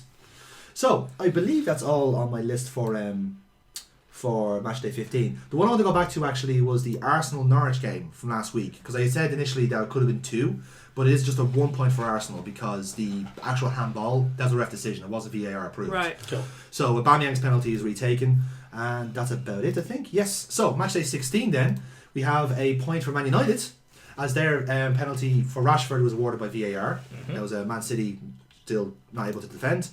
And then we have a 0 for Sheffield United, but they've cancelled out. So the Goldrick's goal was ruled out for being offside. Again. Yeah, and well, at the same time, Baldock was fouled. That wasn't given either. And then at the same time, let me just get my note here. Yes, so Craig Basham was sent off initially by the referee, straight red card. VAR had a look at it and downgraded to a yellow. I believe that's the first or second one this season that's happened. So that's a +1 to Sheffield United. And then VAR Wars really fucking kicked in this weekend. So Aston Villa, Villa was awarded a penalty after a handball was spotted in the box. Bournemouth got a point as well. That was the Gosling overhead kick that was overruled for offside. Then we have the match between United and Everton. Everton got a point because the Lindelof on goal was checked to see if De Gea was fouled by Calvert-Lewin. He wasn't, so the goal stands. Next up then is a -1 for Liverpool, as the Mane goal during the second half was ruled out for offside as well. And the last one then is West Ham, who Michael Antonio had another goal ruled out for handball, as he did that last month as well. So, as things stand, Liverpool are officially losing VAR Wars. They're on -3. Right? And then we have a couple of players like West Ham, Wolves, and I believe that's Brighton on -2. Leading VAR Wars is Man United on 4. God damn. And 2 ahead of, I believe that is Newcastle United, yes. So those are your 2 winners of VAR Wars at the moment. So they've had 4 decisions go for them. All penalties. All penalties, yeah. So there you have it. And then we're moving swiftly on then to another quick segment, because it's actually been quiet in December, the P45 crew. So...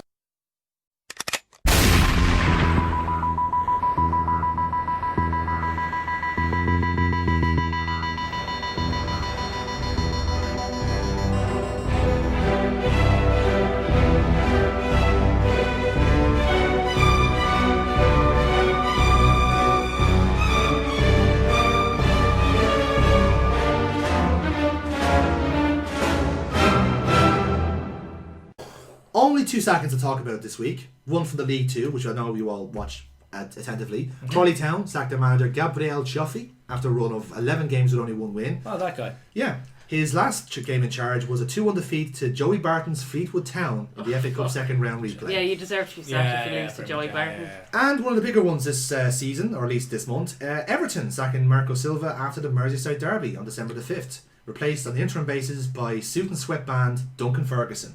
Which means we officially have to rename Everton Duncan Ferguson's Everton. Duncan Ferguson's Everton. Yeah. But that doesn't affect the current standings. Bristol, City, Southampton and Tranmere Rovers are still all on 2 kills. Liverpool and Fleetwood Town now join the list, which is too long for me to mention. Who knows? Maybe the time we get to the new year, we'll have a few more to tell you. So, with that in mind then, we're going to do a super quick Eurovision. Oh, God. So, I'm going to go pee for that.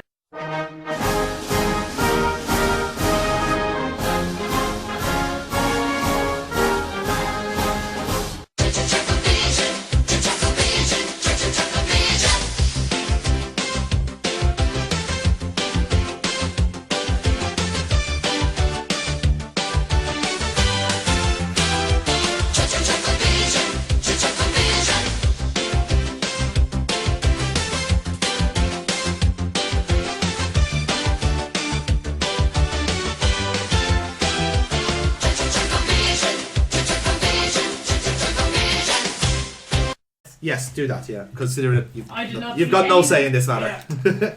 So, as is often the case, we're just going to rattle through the Champions League and Europa League results. Nothing much to say really. Most of the groups are more or less finished at this stage.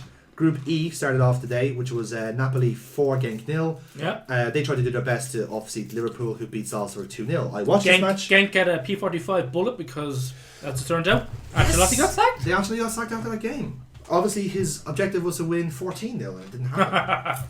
So somehow, who knew that the... What do you even do 5-0? Who knew that the... What? Who knew that the I'm going to win president... 5-0 or I'll quit.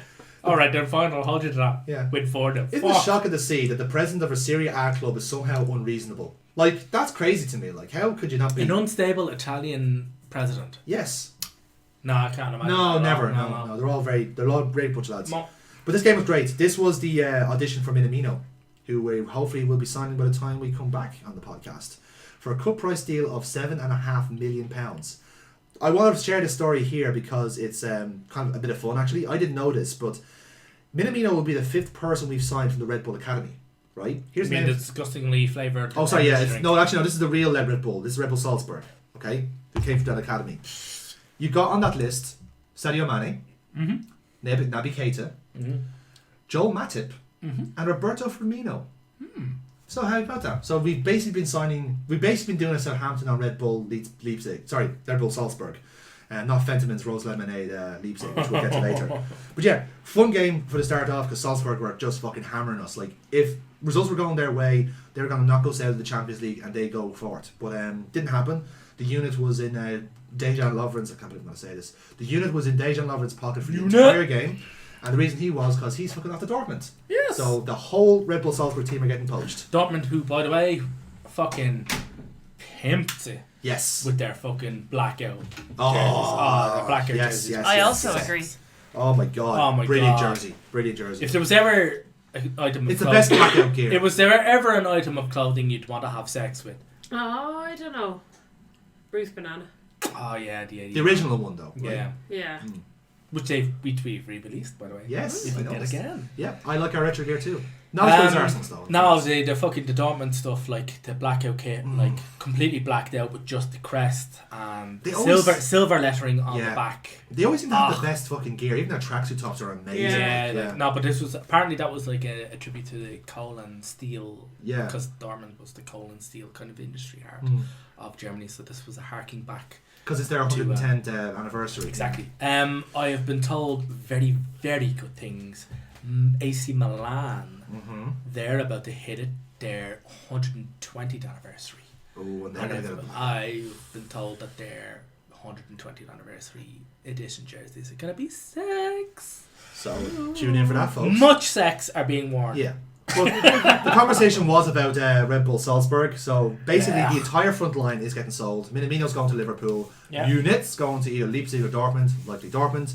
And the Korean winger Hwang is off to Wolves. Unit's apparently. going to Dortmund. Unit's going to Dortmund. Like, because literally every single Man U outlet is No. fucking convinced that He Haaland's visited going to them. Leipzig and Dortmund, and they both got pitches. And apparently, Mino Raiola wants Dortmund Oh. because it's his agent. So he really got on the gravy train. Oh, he's a Viola fucking client. Yeah, right then. yeah, That changes everything. So yeah, I don't know what Red Bull's going to do for their lineup. I presume they're going to go for a lineup of Pierre Gasly, Sebastian Buemi, and Max Verstappen, which would be decent, like good bit of pace there. I don't think that's going to work. If he's still in the car, Yeah, that's if he's fair. allowed to drive the car in the pitch, Yeah. I'll be happy with that. So in essence, that leads Group B with Liverpool top seeds for the round of 16 draw, which is tomorrow actually.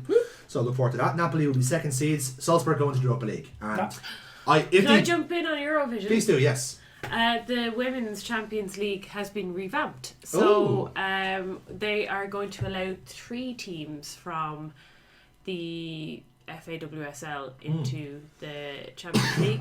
So Nice. the British coefficient has gone up. Yes. And as well as that, the actual method of matches and game weeks and stuff is going to change. So the way it has been kind of a bit higgledy-piggledy. Say the least. Yeah, I would. It's kind of just. Oh, we don't know when the draw is. It'll be. They don't even know when the next draw will be.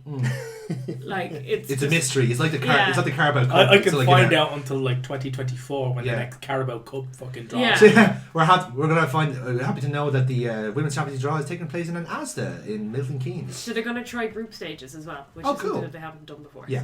So that should be fun. It just pushes every other team forward then, because like there's good women's teams in Europe. Like Anderlecht have a decent one apparently.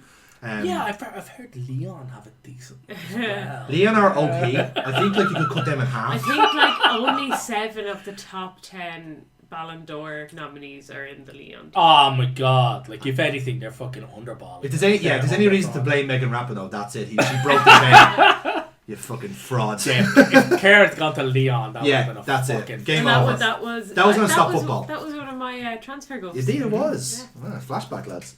So, jumping back into the Champions League, Group F we're then. still on this. We are, yes. So, Dortmund beat Slavia Prague 2-1. Barcelona, this is the important one though, because Barca beat Inter Milan 2-1 themselves, which means that Inter go into the Europa League. And I'd say they'd be probably decent favourites for it too.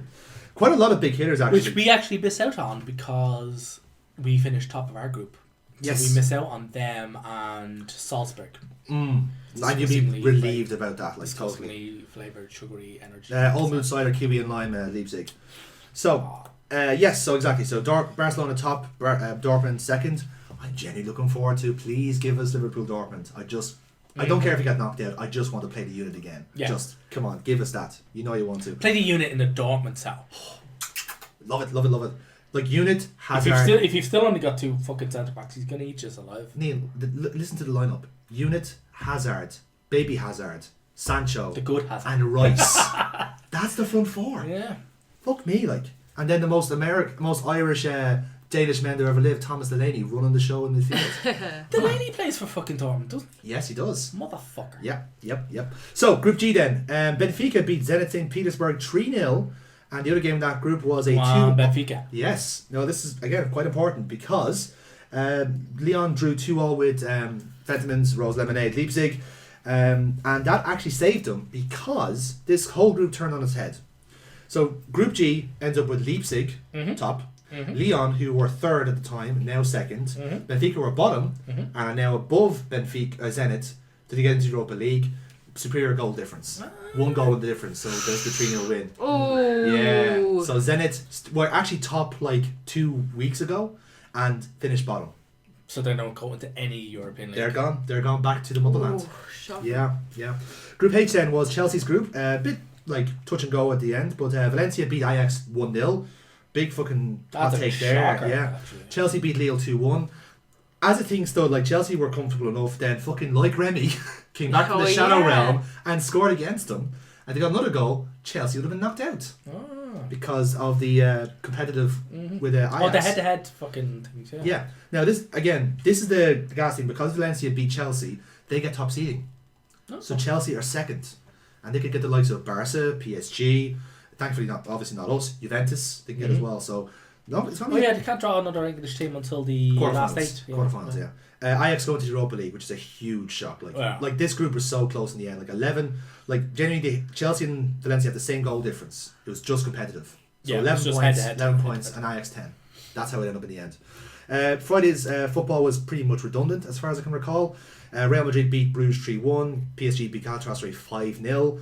But they were already top 1 and 2. Exactly, so that was a dead rubber. I think Bruges were in with a shout to get the Europa League, and they do because of the goal difference. Alright. And they beat Galatasaray as well. Group B then, that was also settled. Munich beat Spurs 3-1. Leicester spotted Ryan Sessegnon scoring against Bayern Munich. Money well spent there. And Olympiacos beat Red Star Belgrade 1-0. Doesn't matter, Olympiacos were still Europa League anyway. Munich languishing 7th in the Bundesliga. Yes. Unbelievably. Yeah. And still top seeds in the Champions League. So they could get someone like Chelsea. That would be a tasty deal. That would be good. Tasty deal. I'd be happy with that. Absolutely. Now, another fun group that did get settled. Man City beat Dinamo Zagreb 4-1, although Zagreb ended up starting the scoring, which was great fun. Danny Olmo scoring a fucking peach of a goal. Crossed in from the wing back, and he just looks over the shoulder, half volley, top above Ederson. Like, this kid Top is a part... bins. He is like the toast of fucking every scout in Europe at the minute.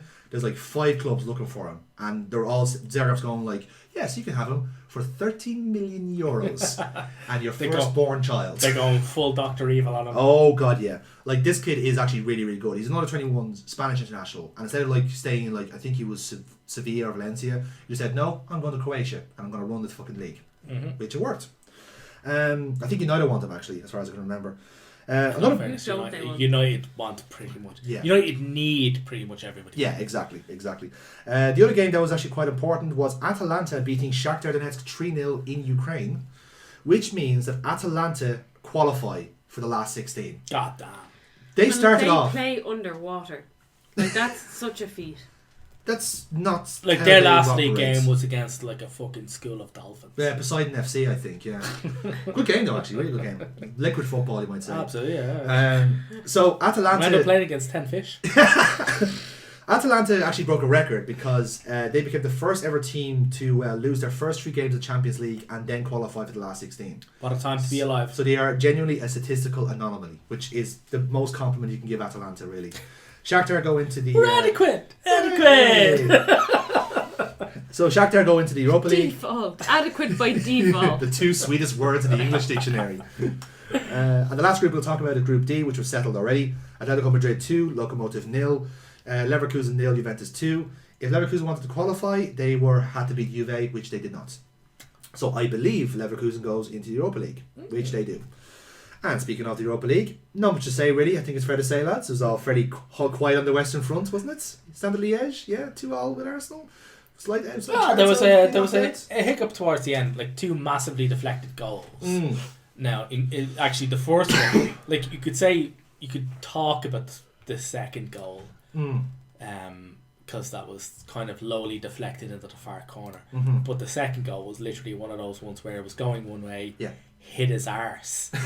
Yeah, bounced down off and into the opposite direction. Yeah, it was a complete poor, freak goal, Martinez could do nothing about either of them, and I find any criticism, and in all fairness, there has been really not a lot. Yeah. I find any criticism. The pitch was in dire states. The Belgian winter. Apparently, it was fine. Like literally a week before the match, and then the Belgian winter just tore it up. It was fucking terrible. But yeah, Saka, this is one of those ones where Saka just went, oh, hang on, wait a minute. I'm good at football. Nobody's stepping up here. None of the big boys. What little of the big boys or senior players were on. And so he laid on a peach of a cross. His cross for fucking Lacazette was fucking unbelievable. Yeah. Like Lacazette literally just had to get it was one of those crosses where all he had to do was get in the way. And he got it. Danny Ings goal, if you will. Yeah, Ings he did, yeah. And he just whipped the cross in with like an unreal amount of swaz. Yeah. And brilliant. And then his own goal was fantastic.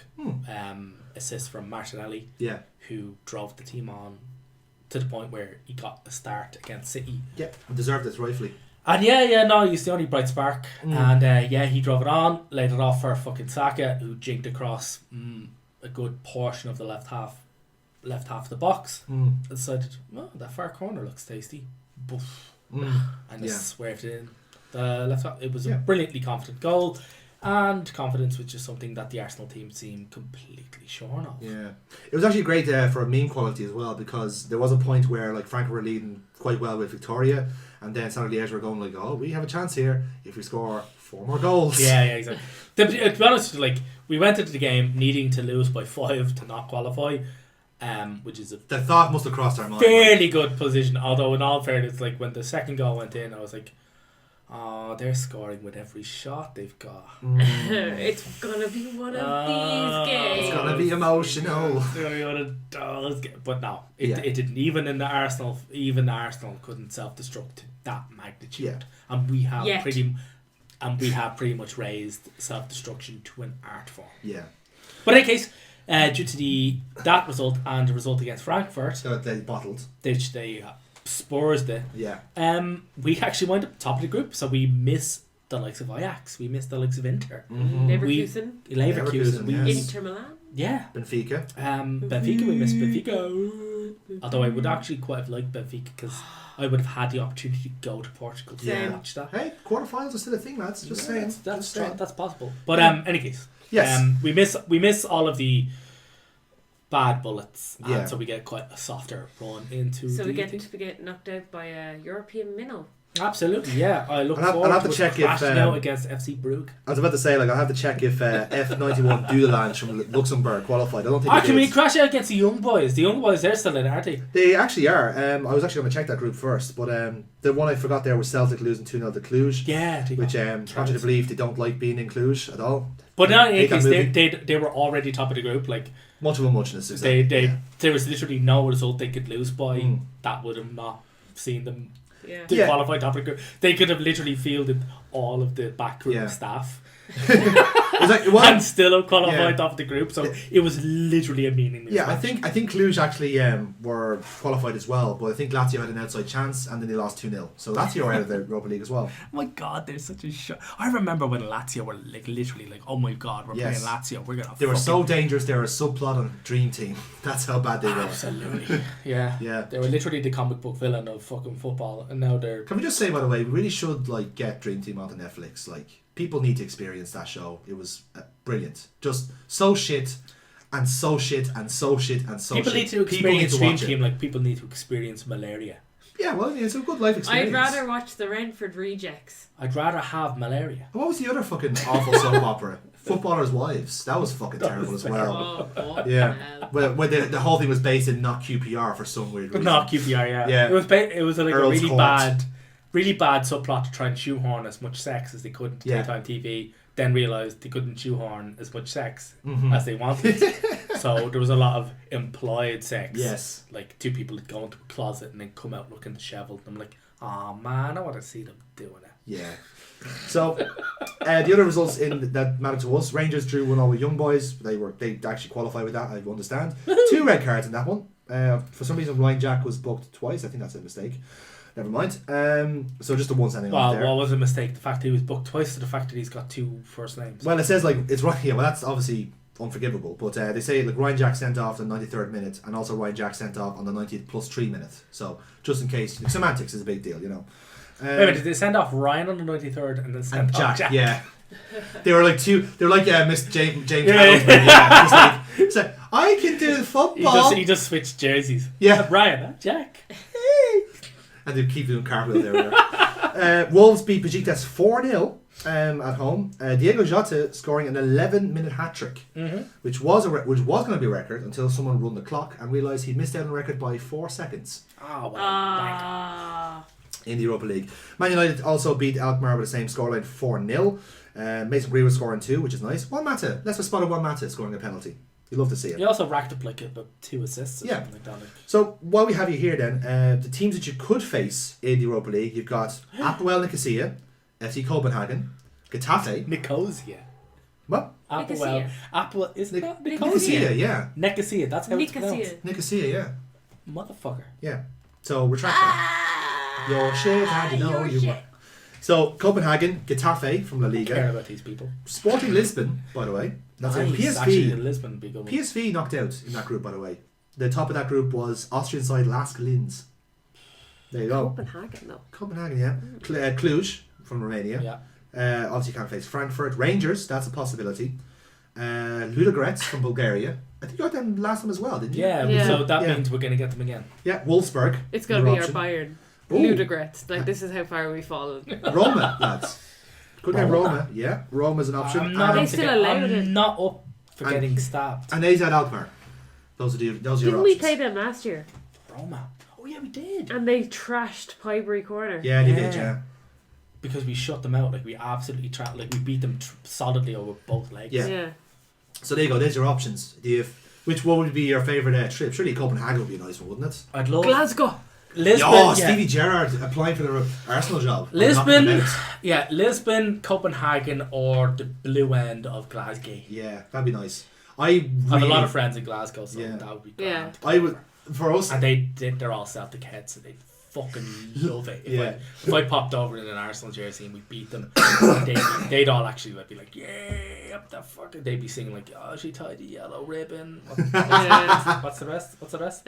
Round the old oak is a tree. Yeah, right. No, tree. Old Oak Dafty. But Wow, fucking bastards. yeah, I'm looking forward to the draw myself because there's a lot of teams I'd love to play. Yeah. Atalanta look like a complete nut job. I'd love to play them. Dortmund, But you need a top of the scuba list. suit.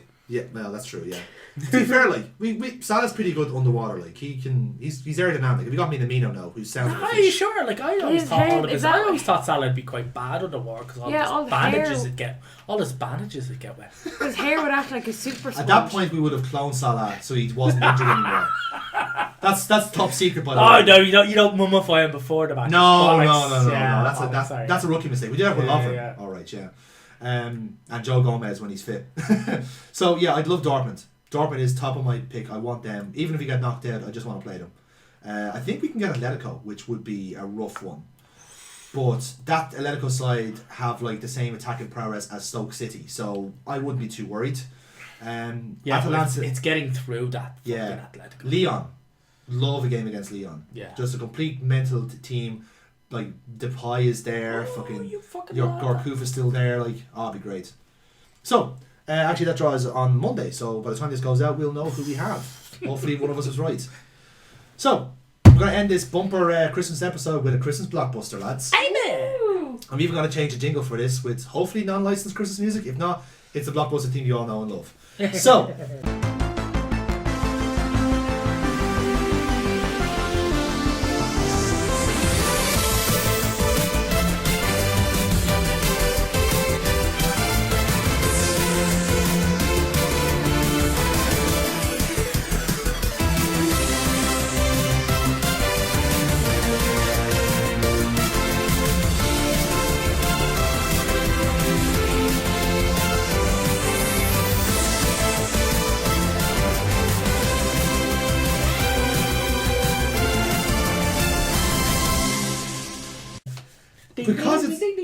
Because it's Christmas, right? And we all want something from Santi.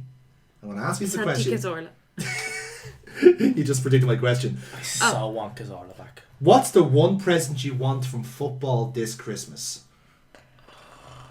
I want the FA to actually properly implement their fucking financial rules.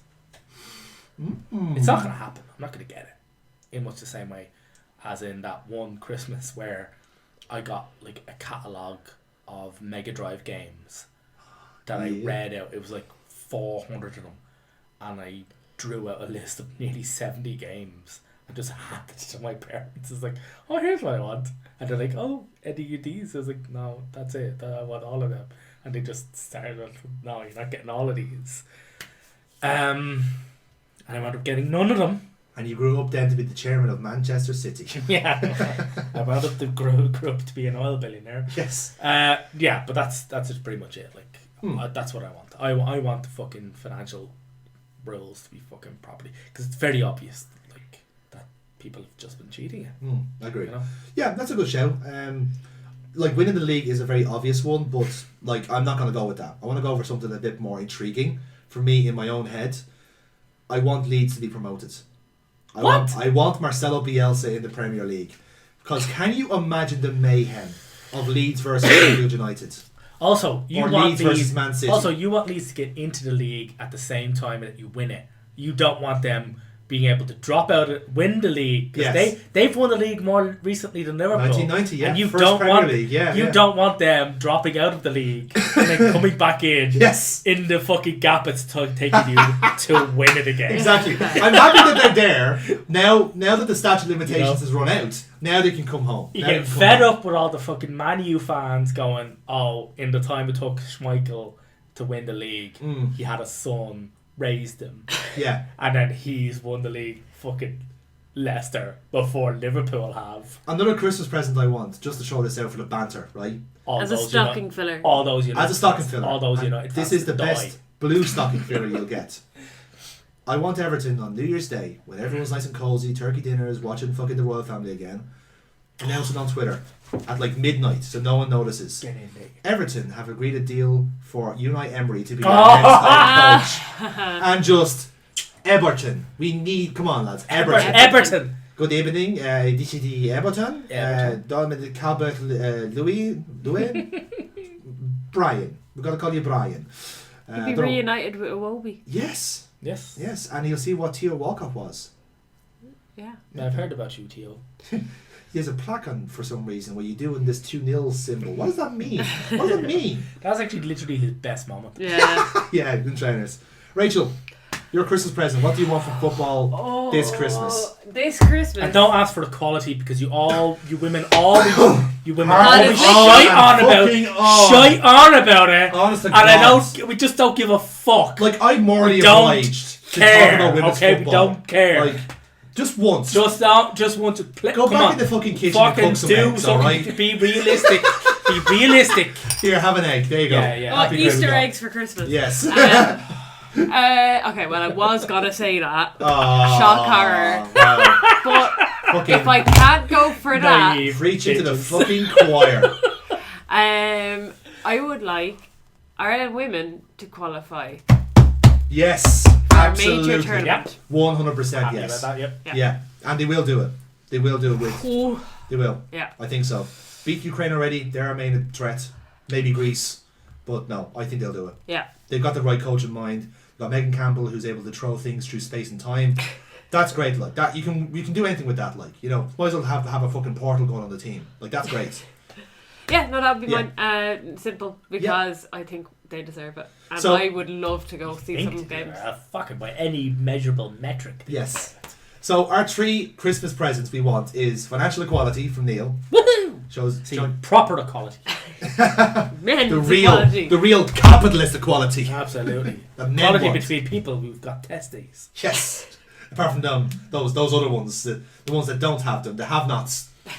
So my one is obviously Emery was my other suggestion. You I mean- want Bielsa in the Premier You League. want Everton. I want Everton and I want Bielsa. Listen, can you imagine the press conference? They wrote post-match interviews of Everton versus Leeds, and neither of them can speak English. Like one translator's going like, "Fuck, I don't know anymore." That'd be great. And He thinks he's a cunt. he calls you a rat Bastard. bastard. Rat bastard. Is that what it is? Yeah, bastard. And I think probably the best of the bunch, maybe for me at least, Ireland women getting to the Euros. That would be definitely. Or if you want a slightly less realistic wish, Ireland women actually getting their own changing rooms. Oh, Neil. Oh, Neil. Ireland women getting their own tracksuits. No, Neil, no. Change You're it. too busy for Change that, it. Neil. No, man, Lifestyle Sports is all booked up, man. It's all The booked up. fucking bluff naivety of me. You're I've hoisting. called many things in my life. Naive is not one of them. Now it is, lad. Now it is. You've shown yourself. So, lads, that's been a bumper edition of the Liquid Football Podcast. Serious and like fun in equal measure. Just what Christmas should be with friends, I guess. Absolutely. When you're having a I nice, wouldn't go that far. a Like. nice heartfelt argument around a good fucking meal with Yeah. your family. All you were missing was like someone falling asleep and farting. That was about it. And Although I nearly fell You nearly asleep. did, but you didn't fart though, so it doesn't No. count. No. It's well, you don't know. We'll have to do this again just to get the fart in. Anyway, so guys, that's been Liquid Football Podcast for this year. We're gonna hopefully you've enjoyed the show as much as we have. Happy New Year's to you. So by the time we come back, we'll have a whole lot of football to talk about, Club World Cup, Champions League draw, all this other shit. We'll think of something, I'm sure. Our livers will have definitely packed in. By Absolutely, yeah. At least one of us will be gone. Replaced by a holy shit. non-union No. equivalent. Yes. Yeah, no. Like A token woman. I can Yes. easily Yeah, be I am replaced. just- in Definitely, fairness. yeah. I am so looking forward to all the sleep I'm going to get. I actually have a doll of Mr. Poopy Butthole. Like, might have him on like standby because I think he's actually quite good. He's Yeah, got I might tactical actually still be insight. asleep. I might have actually gotten used to the fact Oh my that god, I'm we getting... could have a nap off. Yeah, Oh my god. yeah. For me, it'll Whoever be wins, we both win. like going by my own schedule. Like, it'll be the one time I finish editing everything because I've got like drink or play to do. You still asleep? No. Bitch! So it's only delayed till February because everyone's gone on the fucking hibernation. I would so fucking do that. Yeah. There is a Bears have got there's the a right scientific idea. experiment where they're trying to train humans to hibernate and they're looking for volunteers. I'm like, I volunteer as tribute. Because it's like, it's probably like energy efficient or There something was, like that. there was a thing there. I think, what was it? Fraggy Boy was doing an interview with, it was a podcast with, it's going to be Pip. And he was talking about, like, Pip asked him about, like, weird things he's been asked to do, like, on shows. Like, has he been asked for, like, reality TV and shit like that? And he's like, no, but he got asked to do, like, they were talking about solitude and, like, you know, how people only really write things on tour because the solitude that they get from hotels and stuff like that. Because they're just alone. The solitude is magnificent. And he said he got asked to do this thing where they would send people out to live on their own in, like, really remote areas. Yeah. And he's like, oh yeah, you can pick like an island or you can pick to live in a lighthouse. Like, they have this abandoned lighthouse and you go live in it. And he's like, fuck yeah, it's the only thing he's ever agreed to. And he's like, how long do you, like, and they came back to like, oh, how long do you think you'd make it? Like 3 or 4 days. He's like, fucking months, man. You have to take me out of there like Rambo.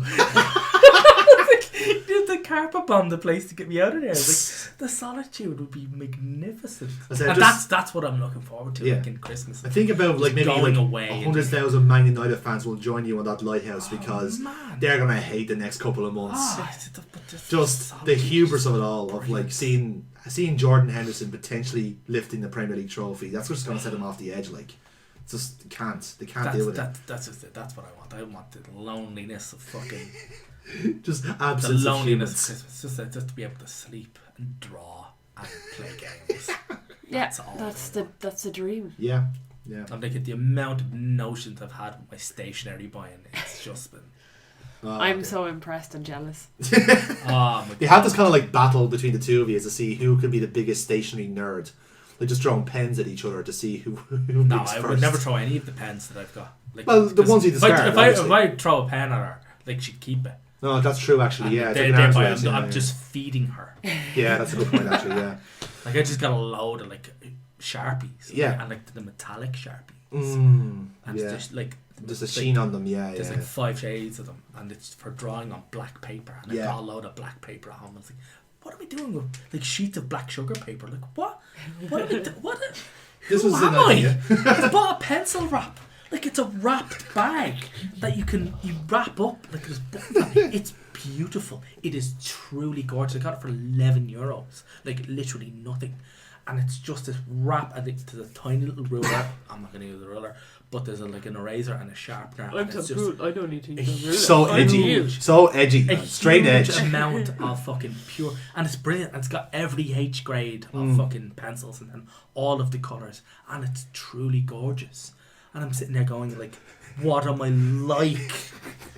So that was the not a fucking pure sketch artist. Like, that was the stationery podcast. Thank you for tuning you in, want to see the guys. fucking Happy marker Christmas. sets I've got? The marker sets I've got are like, they're like, it's like one step below like professional cartoonist level stuff Yeah. that I've got.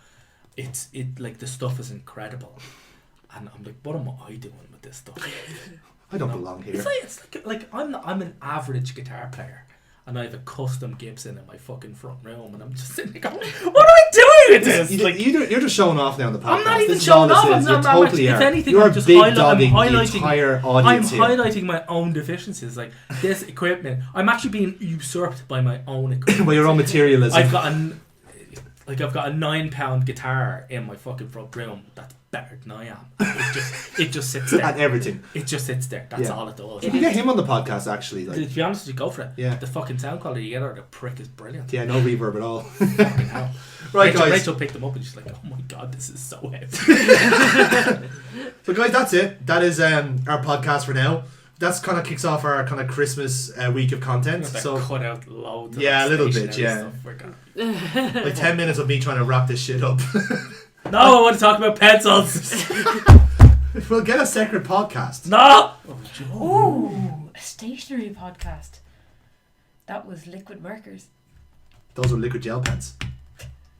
You taking the piss? Or is that serious? Of course I'm taking the piss. Oh, you fucking arsehole. Like, I got ideas for podcasts, Yeah, but whatever. pens is not one of them. Whatever, Alright, whatever. fine. Right. Yeah. Yeah, leave me to wrap it up then. Right, fine, You yeah. wrap it up. Yeah. Fucking. You teased and then you just took it away. If the people want a stationary podcast, maybe Yeah. we will give one. We will give the people what they want. In any case, guys, this kicks off a whole fucking week's worth of Christmas content.